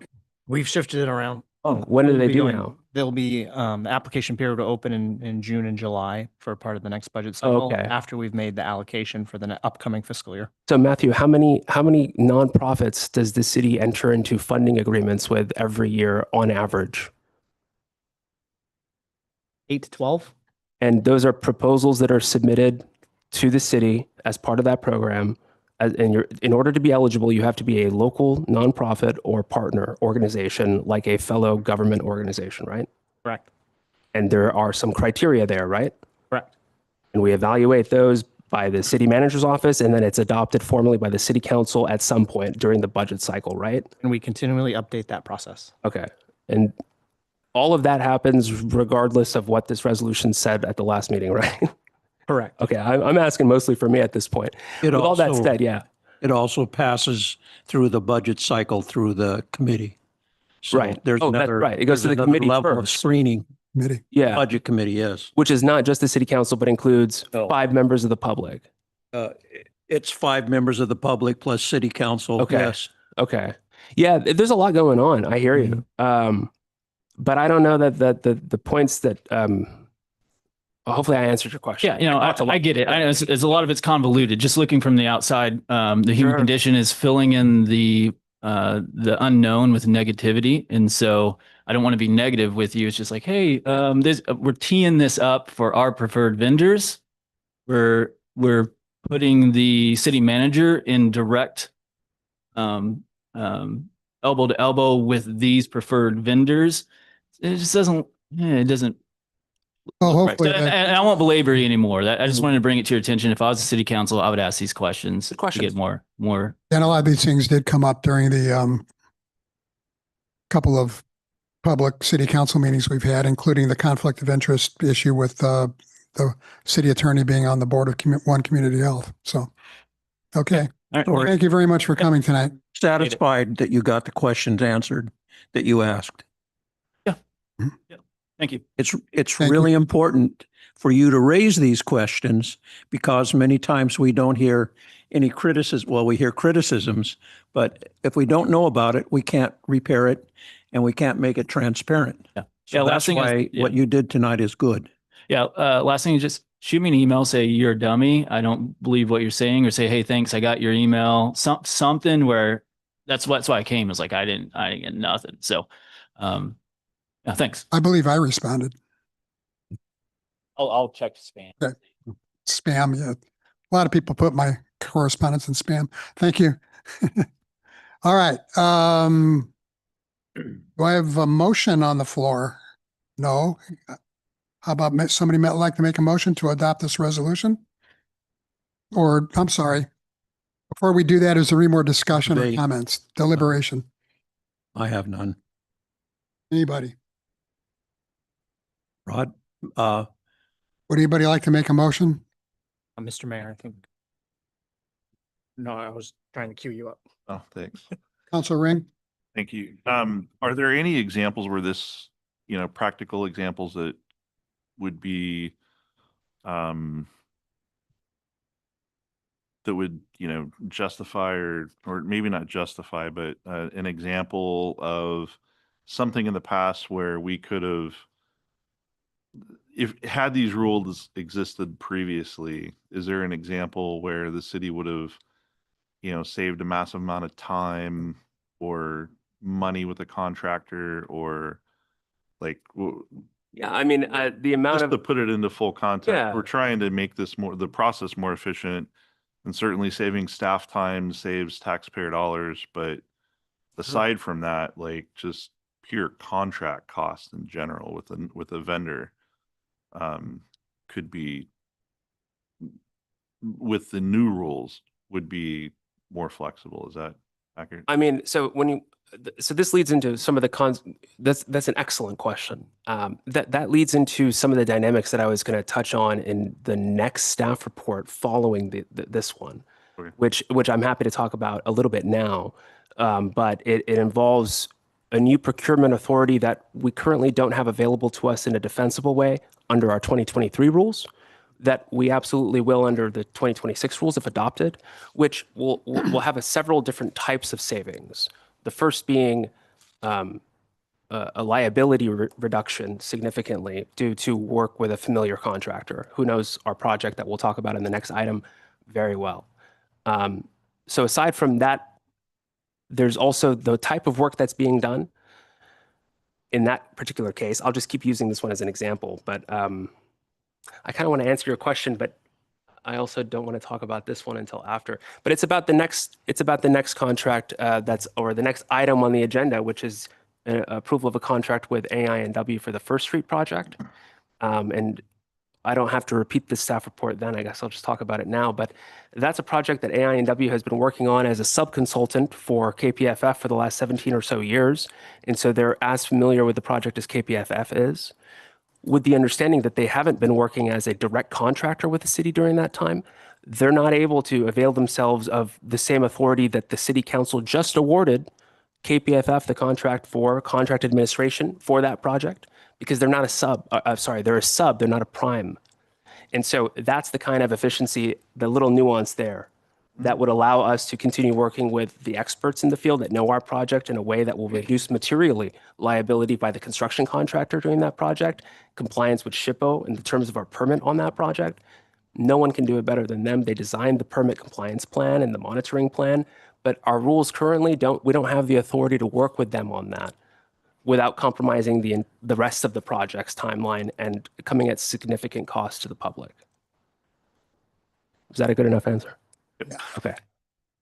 Other questions, comments? Anybody like to make a motion?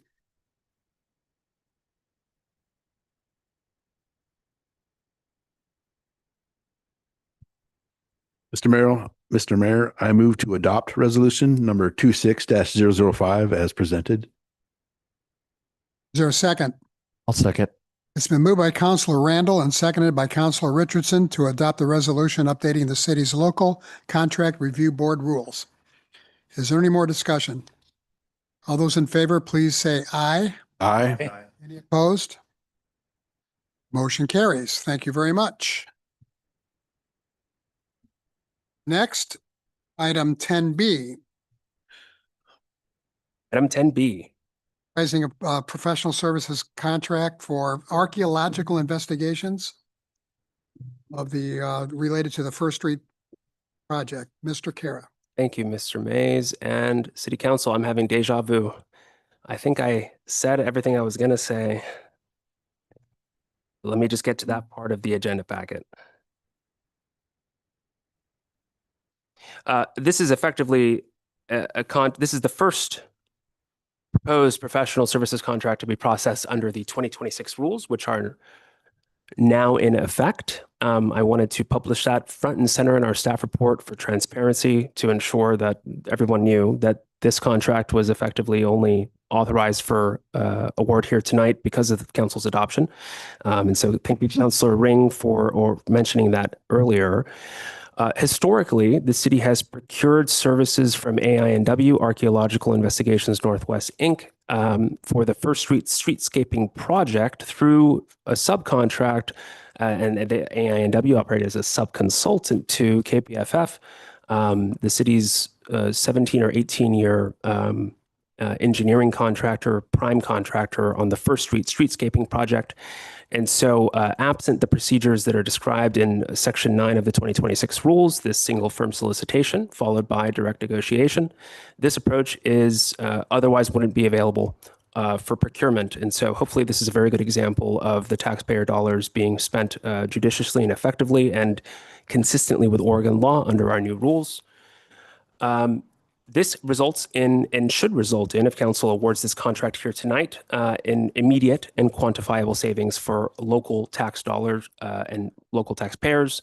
Historically, AINW's work for this project has been as a sub.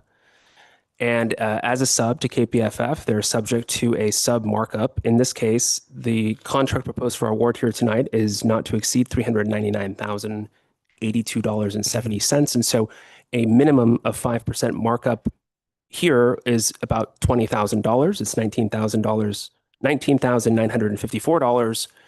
Those dollars would not purchase additional archaeological services or additional compliance value for this project. And so direct contracting directly with AINW keeps those costs reserved, they're out, and it keeps those dollars available for other project needs where a project like First Street, it's been on the books for a long time. It used to have federal dollars and then state dollars, and now it's all local dollars. Every single penny counts, and so we're hoping to optimize that here. AINW, by the way, is no slouch, and that's part of why this is such a almost like a natural recommendation, because they're extremely qualified. And in fact, it's hard to imagine any other firm could even come close to their qualifications in light of how long they've worked on this project as a sub. If they were a prime contractor, they would have been on the consent agenda with KPFF earlier tonight as staff's recommended contractor here. But because they weren't, part of the rules here give us that additional flexibility. AINW, as I detail in the staff report, they've supported this project corridor for more than 15 years as our archaeological subconsultant. They have represented the city in front of SHPO, the State Historic Preservation Office. They have developed the SHPO permit in coordination with SHPO the entire time, which is not an easy task, and working very closely with our community development director and the Urban Renewal Agency. And in my office, they developed a memorandum of understanding with SHPO that we got SHPO to sign very recently that articulates the form and scope and nature of the archaeological work that's required for this project, which is all designed by them and approved by SHPO. And so as far as a qualifications-based selection, if we were to have one, it's hard to imagine anyone would be more qualified than AINW for all of this. The scope of their services here would be archaeological excavations as needed and laboratory processing and reporting associated with planned test units and follow-on recommendations that are required under our permit for the First Street project, construction phase archaeological monitoring and reporting at 4 different sites throughout the project that have been identified in the AINW authored and SHPO approved permit and monitoring plan, and Oregon state level documentation for all of the streetscaping features that are going to be going up and down First Street as a result of that project, which is slated to have pre-construction immediately. And so AINW's proposed not to exceed amount here is $399,082.70. A large portion of that, hopefully we never have to expend, but is associated with inadvertent discoveries. And also AINW drafted the inadvertent discovery plan that was SHPO approved as well, if I forgot to mention that one.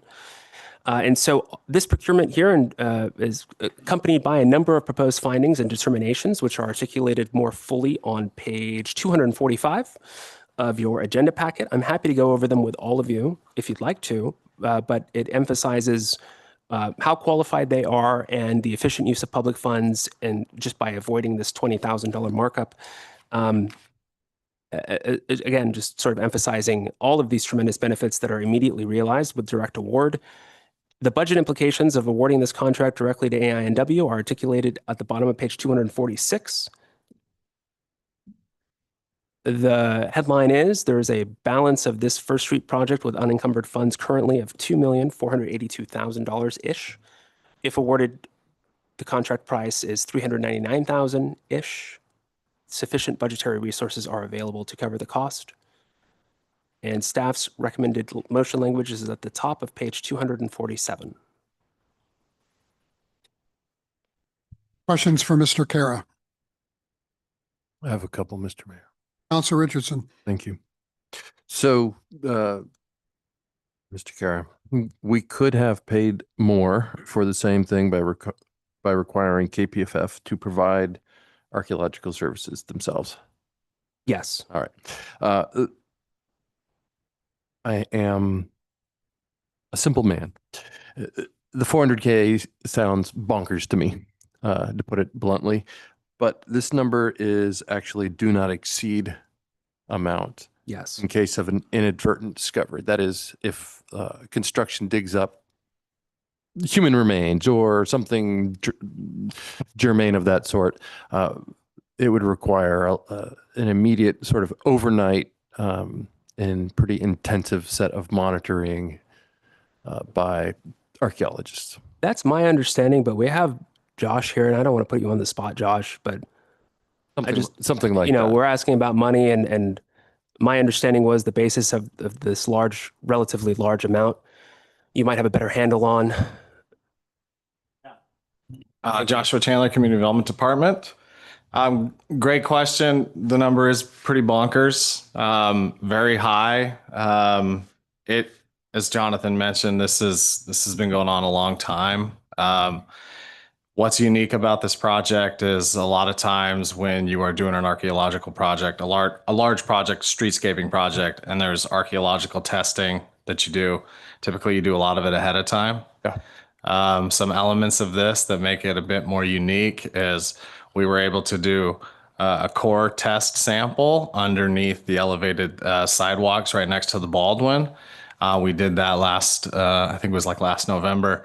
What's unique about this is the walls, we're going to dig in, the walls have to be removed, and then we dig underneath those walls. We do not know what is underneath those walls. Yeah. So yes, it is not to exceed 400K around there.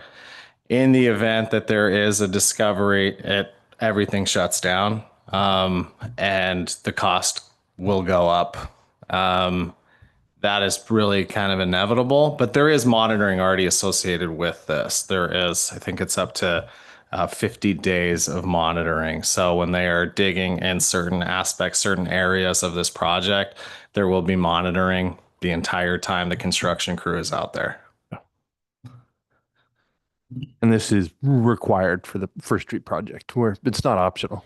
Correct. It is. Yeah. The First Street is located. There are 4 archaeological sites located along this stretch of town. The biggest being where the walls are located in the old Chinatown block. That is the largest of all 4. And so ground disturbance for our construction contractor, and the council awarded that construction contract relatively recently. Yeah. Ground disturbance requires an on-site archaeological consultant as to comply with the terms of our SHPO permit. Yeah. And yeah. So perhaps you've already covered this, but that escaped my immediate attention. Why not go out for an archaeological services RFP?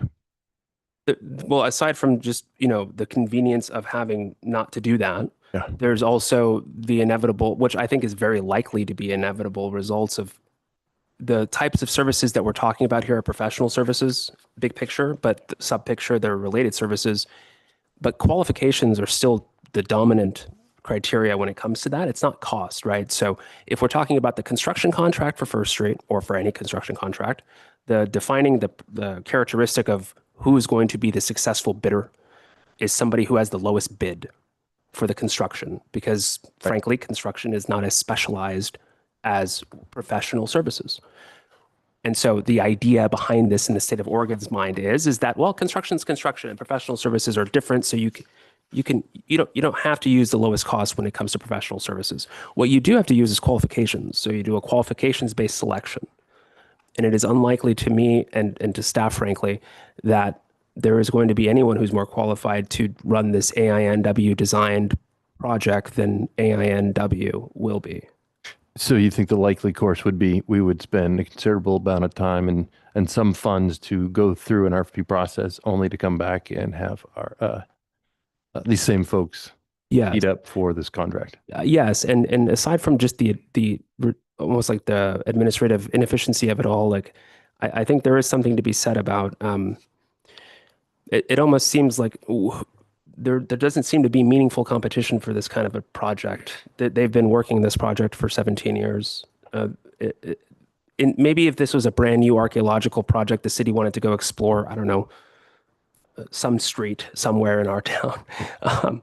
Yeah, and we had no archaeology background on it, and we wanted to go explore, and we would certainly go out to bid. We wouldn't just ring up the AINW.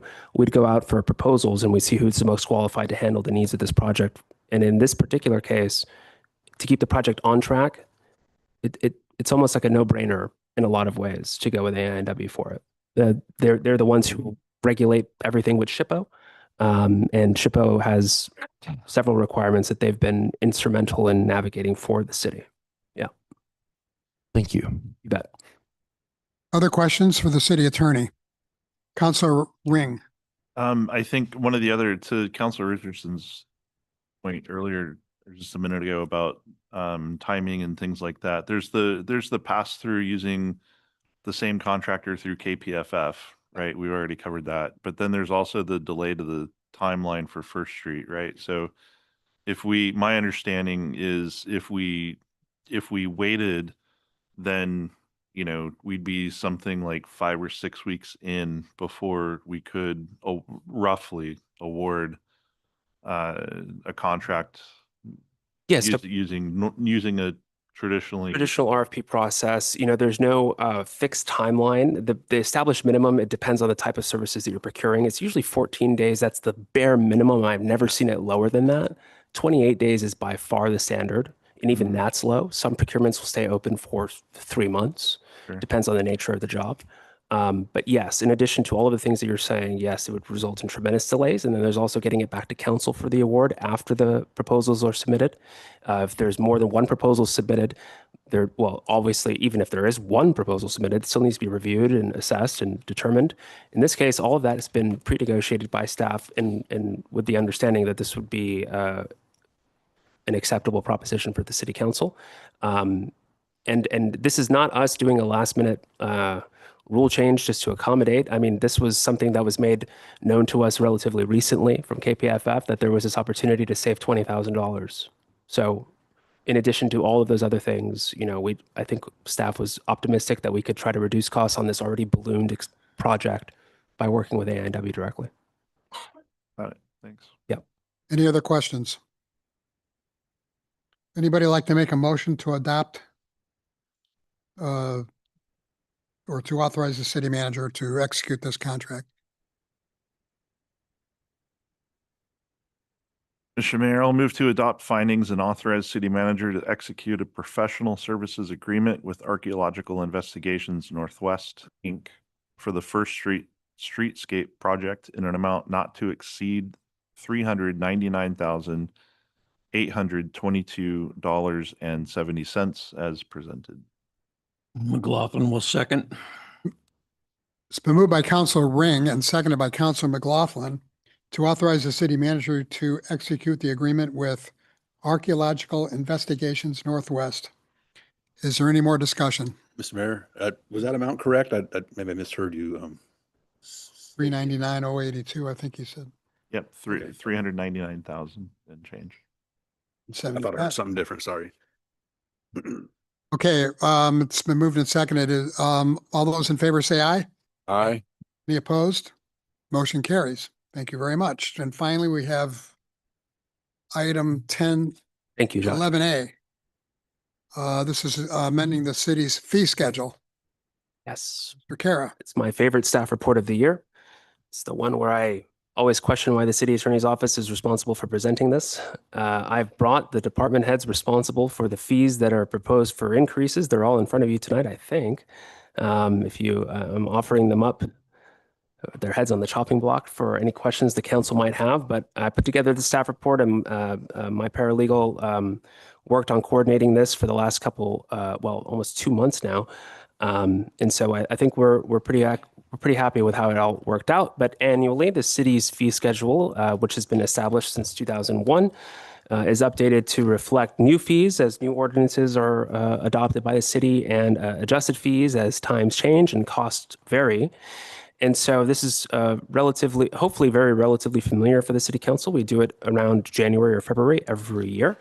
A proposed list of changes in almost like a red line form is attached as an exhibit to this staff report and the resolution that accompanies it. That begins on page 259. If you want to see the actual specific changes that are being proposed, but there's also all of those changes reflected in narrative form, beginning with the police department.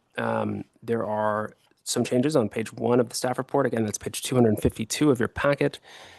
Some modest increase changing I can go down this list if you guys would like. Frankly, my voice is a little hoarse. I'm happy to, but if there are absent any like specific questions, I do want to say one thing, Mr. Mayor. There is an Oregon statute I listed at the end of this staff report that requires the city, it's ORS 294.160 sub 1. It requires the city council to provide an opportunity for anyone who's interested in the public to comment on the enactment of any resolution that prescribes a new fee or a fee increase or an increase in the rate or other manner in which that fee is determined or calculated. And so before any motion is made, it would be very appropriate, Mr. Mayor, to offer the public an opportunity to comment on the adoption of this resolution. Okay. Okay. With that said. Questions for the city attorney. Or I actually have a question. I'm not sure it's directed at Jonathan, but to the staff. And at the top of page 253, dog licenses. I was hoping for something a little cheaper, a lot cheaper actually, until I found out that the revenue that's derived out of this for dogs, altered dogs, unaltered dogs, etc., would be going to the animal shelter. Is that assumption correct? Mr. Klebs, I believe you would. Yeah. Correct. So all the revenue? So I would say the majority of the revenue would go to the Columbia Gorge Humane Society. One of the things that we've been discussing to implement the program is some software needs for the data and the licenses that we collect. The cost of that software may come from these fees. And that would be all. Correct. Okay. The intent behind one of the intents behind the dog licensing program and looking at these different fees is to provide some support for the Humane Society that we have here in the Dalles. Well, support and stability, that's essential for the future. We've seen that shelter have its ups and downs over the years, and we're hoping that this is one way to provide some consistency. So the fee structure as presented here, I don't want to nail you down specifically, but it sounds like the percentage of revenue that is derived out of this, we're not really sure exactly how much would go to the animal shelter, to the Humane Society. Is that correct? No, and it would be hard to say. You know, one of the aspects that we've been working on, and one of the reasons that the license requirement takes effect on July 1st versus the leash law components, which have already taken effect, was to give us time to develop this program and to roll it out and educate the community. And it's somewhat dependent on how many people proactively or through our proactive education go and get their dogs licensed. So, you know, if we see, you know, the entire town go and get all their dogs licensed by July 1st, we'll be very pleasantly surprised. And, you know, we'll have a better idea of how many dogs are in this town, for example, and we'll have a better sense of how much total revenue would be generated.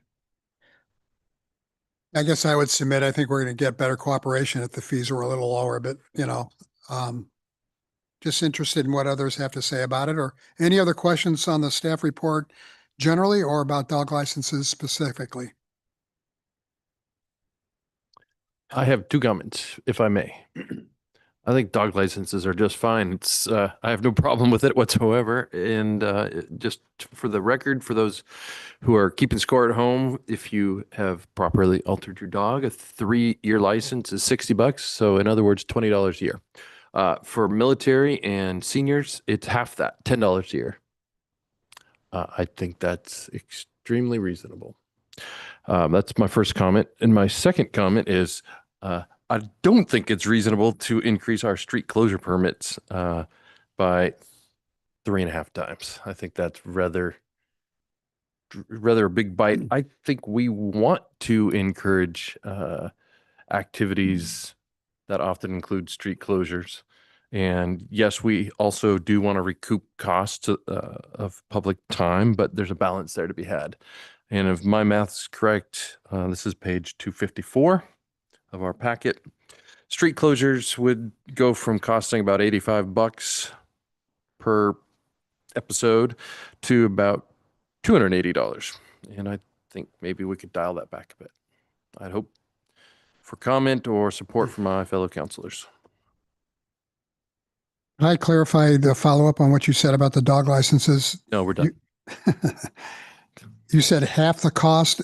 You're talking just about the 3-year license, is that right? Not the 1 and 2-year. Correct. Let's encourage everybody to go get a 3-year license. Okay, thanks.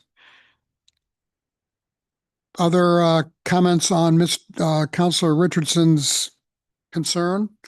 Mr. Mayor, if I may, one just was element here is the second fee that you're looking at there is the expediting fee. So if you do plan your event in advance without that 5-day period, the cost is a little bit different. Not that it changes your comment about the increase there, but if you turn your application more than 5 days prior, the cost is currently $60, and then the commensurate, the related increase, as you noted.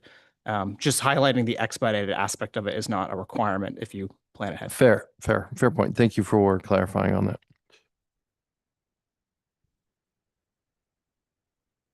Other questions or comments? Question. One of the other things that I noticed that was a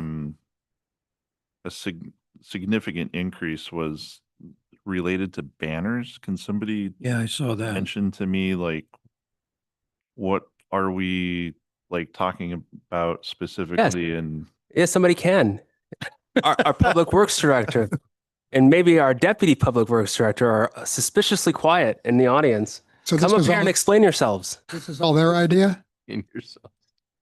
Oh, send up the yes. There we go. Somebody can. Somebody will. Thank you. Aha. So the public works director is saying that David Mills, current deputy public works director, used to be our former transportation manager and is here to enlighten us. Please, David. My head on the chopping block. Yes. No, the increase in cost is the amount of staff time it takes to put up a banner. One banner takes 2 members of our staff 1 hour to put up, and then another 1 hour to put down. So that's 4 total hours staff time. And then we have the use of the bucket truck. And so we could have actually increased it probably 2 to 3 times that price. And this is the number that we settled on. And then we also looked at comparisons of other cities and how much they charge for their banner fees.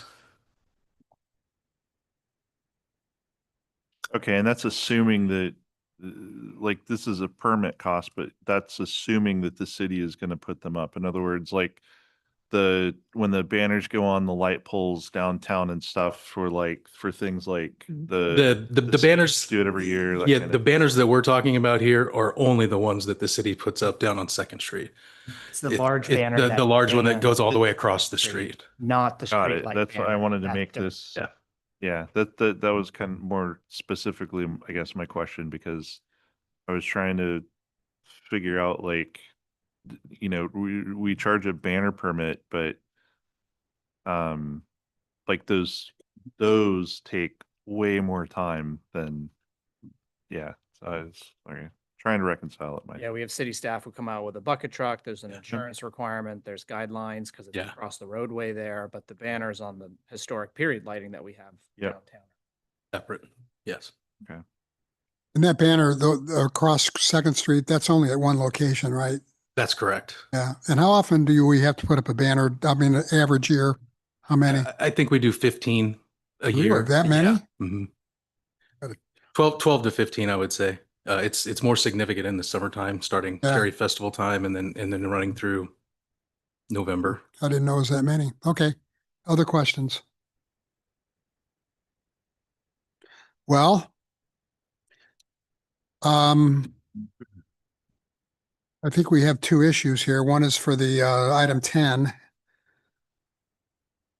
I don't think we have an issue with the banner permit, do we? With the what? The banner permit? No, I was I just think trying to that's get- reasonable. I raised an issue with the dog licenses. I'm satisfied that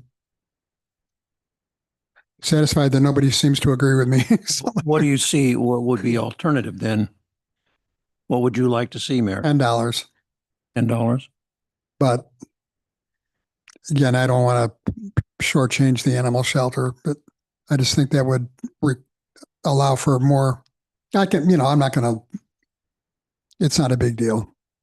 Just thought I'd raise the issue. I'm perfectly fine with 25, 45, 60. Mr. Mayor, if I make another Sure. Another comment for Councilor Richardson on the sidewalk street closure permits. The last fee that we're looking at here, the deployment fee, specifically for profits, not for nonprofits. I thought I read that it was specifically including nonprofits. Sorry, pardon me 1 second. Unless it's in the staff report as something. Page 649 or something here. Mr. Mayor, Ring? could our city manager clarify the street closure? Are we talking about like when there's an event downtown, like the Cherry Festival is like the big one that always comes up, right? So we close off certain streets. Are you talking about those sorts of activities in this? And I mean, I can certainly speak to it too, but I'm going to follow our city attorney's lead. Our public works director will repeat by sending up the deputy public works director. Yeah, just for clarity, the community events, we waive all fees for all the community events. So Cherry Festival, all that practice is not changing. So this is just for non-community events that the fees would go into place for. Any non-for-profit events we deploy for free of cost also. Got it.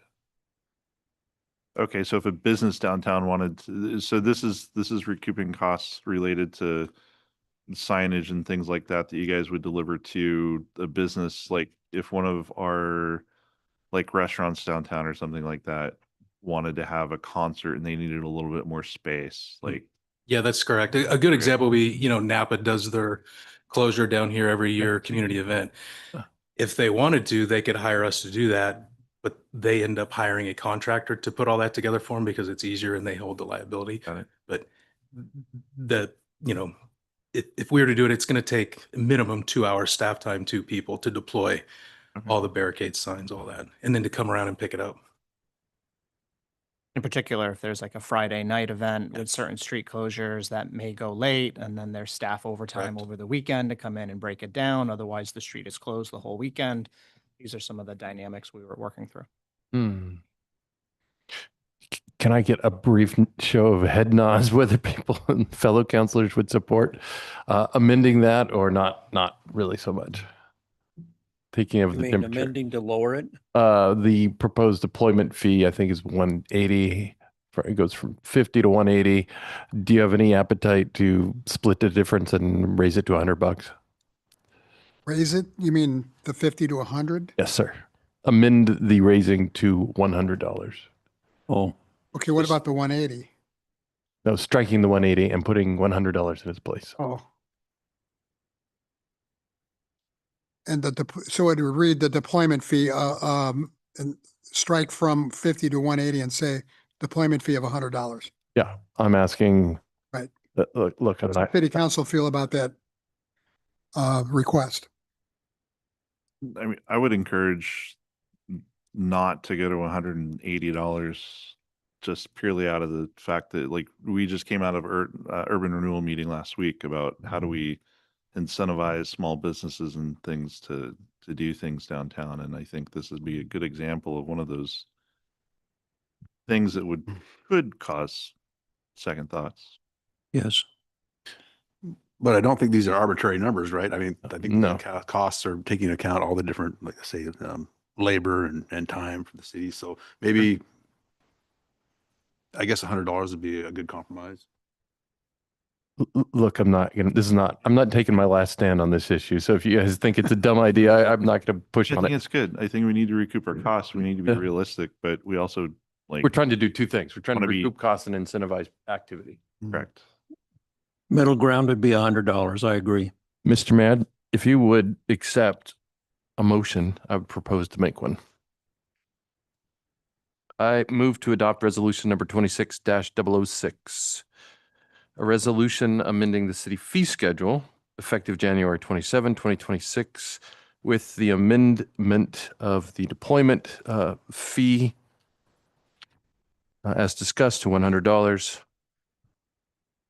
otherwise as presented. Is there a second? McLaughlin will second. Before the council votes, Mr. Mayor, I thought I said we have to have input from the public if they want to. You did. I did before a motion would be made. What makes you think I forgot? I know, I'm just double checking. It's been a long night. Mr. Mayor, I also have one more question. Question before the public input? Go ahead. Are we good though, even though there's a motion's been A made? motion's been made and seconded, and there can be discussion. This could be. This is part of that discussion if it's related to the motion that was made. Yeah. We want to hear from the public before there's any more deliberation or vote. Okay. Or at least the opportunity. Yes. Well, There's one. now would be the time for Mr. Nichols. Please come forward and state your name and address and You. give us your comments. Mr. Nichols? Roger Nichols, 1617 Oregon Street. If you're going to raise something like if you're going to quadruple the amount of money you're charging for putting a banner up, but only putting one fee up by $2, it seems like it's not quite balanced there.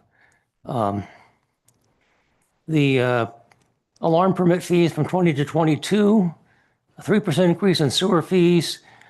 And again, you're adding two new fees, a water turn on fee of 25 and a demolition permit fee of 42. It seems, I don't feel, what's what I'm looking for, a synchronicity or a common path through here. It feels like this is being picking and choosing bits and pieces. Is that because each situation is different? Do you have, rather than just go through 3% for everything? Just feels odd to me, that's all. Mr. Mayor, Yeah. just to respond to Mr. Nichols, so fees are not intended to generate, income for the city, right? We're not keeping our lights on with any fees. They're specifically intended to not be that. They're intended to recoup actual costs as they arise. And you're right, in a lot of ways, this is very disjointed, and it's because the staff who knows what these fees ought to be, or what is because what they cost, administratively. They're from different departments, right? And so different departments offering different services have different fee needs to get into alignment with the situation as they arise. And so it is very disjointed, and that's not intentional, but it sort of makes sense in the when you think about the nature of fees. Some fees need to go up by $2 because that's what the staff time involved, requires. Some fees need to go up by triple because that's what they haven't been updated in 10 years or 20 years or longer. This was sort of the common sort of idea that emerged with the water system master plan when the water rates went up last year, is that there was a decade or longer of deferred fee upgrade or fee updates, resulting in a much larger fee. I mean, we're trying our best to tackle these in bite-sized chunks. I think in a dream world, we would never need to update our fee schedule, and they'd just be on auto plus 3% every year for everything. But in reality, I think we take a hard look at some of these fees and we're like, well, we do need to, in big picture, increase them a little bit. So $1 or $2 just to get us, set for the next few years. Frankly, if maybe that, what was it? The $150 one or $180 one that we were just talking about with the deployment, the $180 one that's for the deployment. Maybe if that had gone up, every year by $10, you wouldn't even care. You wouldn't even notice. But now, we're in a position to justify it, and that's what the market demands. I think we're just trying to make sure that staff time is not, we're not keeping our lights on with fees. They are intended to just recoup costs. Thank you. That perfectly answers it. And that's why I wanted to bring it up. Thanks. You bet. Thank you. Yeah, good. Anybody else want to comment or ask a question from the audience? I just want to say, if we could continue any more deliberations, we did have a motion and a second, not to get hung up on, parliamentary formalities, but maybe the city clerk could remind me what the motion was, because it's been a while. To approve resolution number 26-006, amending the city fee schedule with the amendment of adjusting the sidewalk and street closure employment fee to $100. Okay. And that's the motion. If there's going to be discussions and deliberations on that motion, then that's fine and we can proceed with those. But if there's going to be like other fees that are discussed or other topics that would like to be discussed going from here, it would be appropriate for the counselor who made the first and the second to withdraw those motions, or to have a vote and let it die. But that's always kind of risky. So it'd be appropriate to withdraw. Well, I thought I made it clear that we're open to any suggestions anyone might have. And I heard 3 issues and only one received any traction. And that's the one that Councilor Richardson suggested. And a motion was made according to that. Am I incorrect, Councilor Ring? I did have one more question, but it's unrelated to it's related to the subject, but for the motion that's been made, I can't ask it. I'm happy to press pause to withdraw and restate the motions for the allowance of further deliberations on this subject. The second would also have to withdraw. I will rescind and the second. Councilor Ring? Thanks. And apologies for all this, but it was very important. The other big beholden to us now. Yeah. The other potentially significant change in here has to do with residential water meter installation charges. So for 3/4 inch residential water service, previously that was a flat fee of $2,100, and for 4-inch residential sewer service, it was $1,903. The proposed change is to make that for time and materials. And I'm wondering, so to pick on Public Works again, I'm wondering what's the justification? Are we, did we have evidence that show that there could be a savings for those activities, or are we losing our shirts? Yes, sorry, that was kind of loud. So in the past, years ago, it used to be on time and materials. And then I don't have off the top of my head, like when it did go to they put together an estimate of like how much it costs to do a water service or a sewer service. And they kind of like took the average of that. Again, this was probably like maybe 7-8 years ago or so. And that's what they kind of started just charging just a flat fee for residential. Here of late, we have found that it's not keeping up with the costs of actually what it is costing to put those services in, especially if we hit rock. And then we had some discussions on this with the fee schedule and found out from Jonathan and from discussions that we didn't even have authorization to be going on that flat fee. It should have always been and remained as that time and materials because that's what was in the municipal code. It's still in the municipal code. Yeah. So the city council adopted this couple ordinances relating to this very exact issue. There was a policy implemented at some point in the Public Works Department on that. That's exactly like Dale said. I don't know when. It's unclear when, but the ordinance is pretty clear. It's in black and white that it must be recovered on a time and materials approach. So, yeah, it sort of sets the way that the fee is calculated. And if council would like to change that one, this one's just getting us into alignment. That to change that to go back to something else, which the council can do, you just can't do it tonight. It would have to. It requires an ordinance update. And so, if council feels strongly about what we're talking about here and wants to change that, it would be appropriate to give me some direction to bring back an ordinance change to reflect that. But yeah. And I'll just add that it's the more fair way to do it by time and materials, because there was some residential properties that were paying more than what it actually cost to put their service in because they were on a gravel street or they were on a gravel alley, and it was costing them the same as if it was somebody that was on a paved street clear across the road. And then, it's just vice versa. People were paying more or some people were paying less. And so this is the more fair way to do it. Thank you. And thank you, counselors, for letting me get that out. Okay. Any other discussion or questions related to this fee schedule? Are you satisfied, Councilor Ring, with the answers so we can go back to the original motion? So we paused the motion, right? It was not withdrawn. Is that right? If you will accept that, that's the word that's the pause verb is- that I I use. think we have to make it again. I would encourage a first and a second. All right. Mr. Richardson? Mayor, I move to adopt resolution number 26-006, a resolution amending the city fee schedule effective January 27, 2026, with the amendment of the street closure deployment fee to $100. Councilor McLaughlin? Yes, McLaughlin will second. Okay, you heard the motion. Any last discussion or questions? Well, or a statement, may I? A statement would be appropriate, yes. Councilor McLaughlin?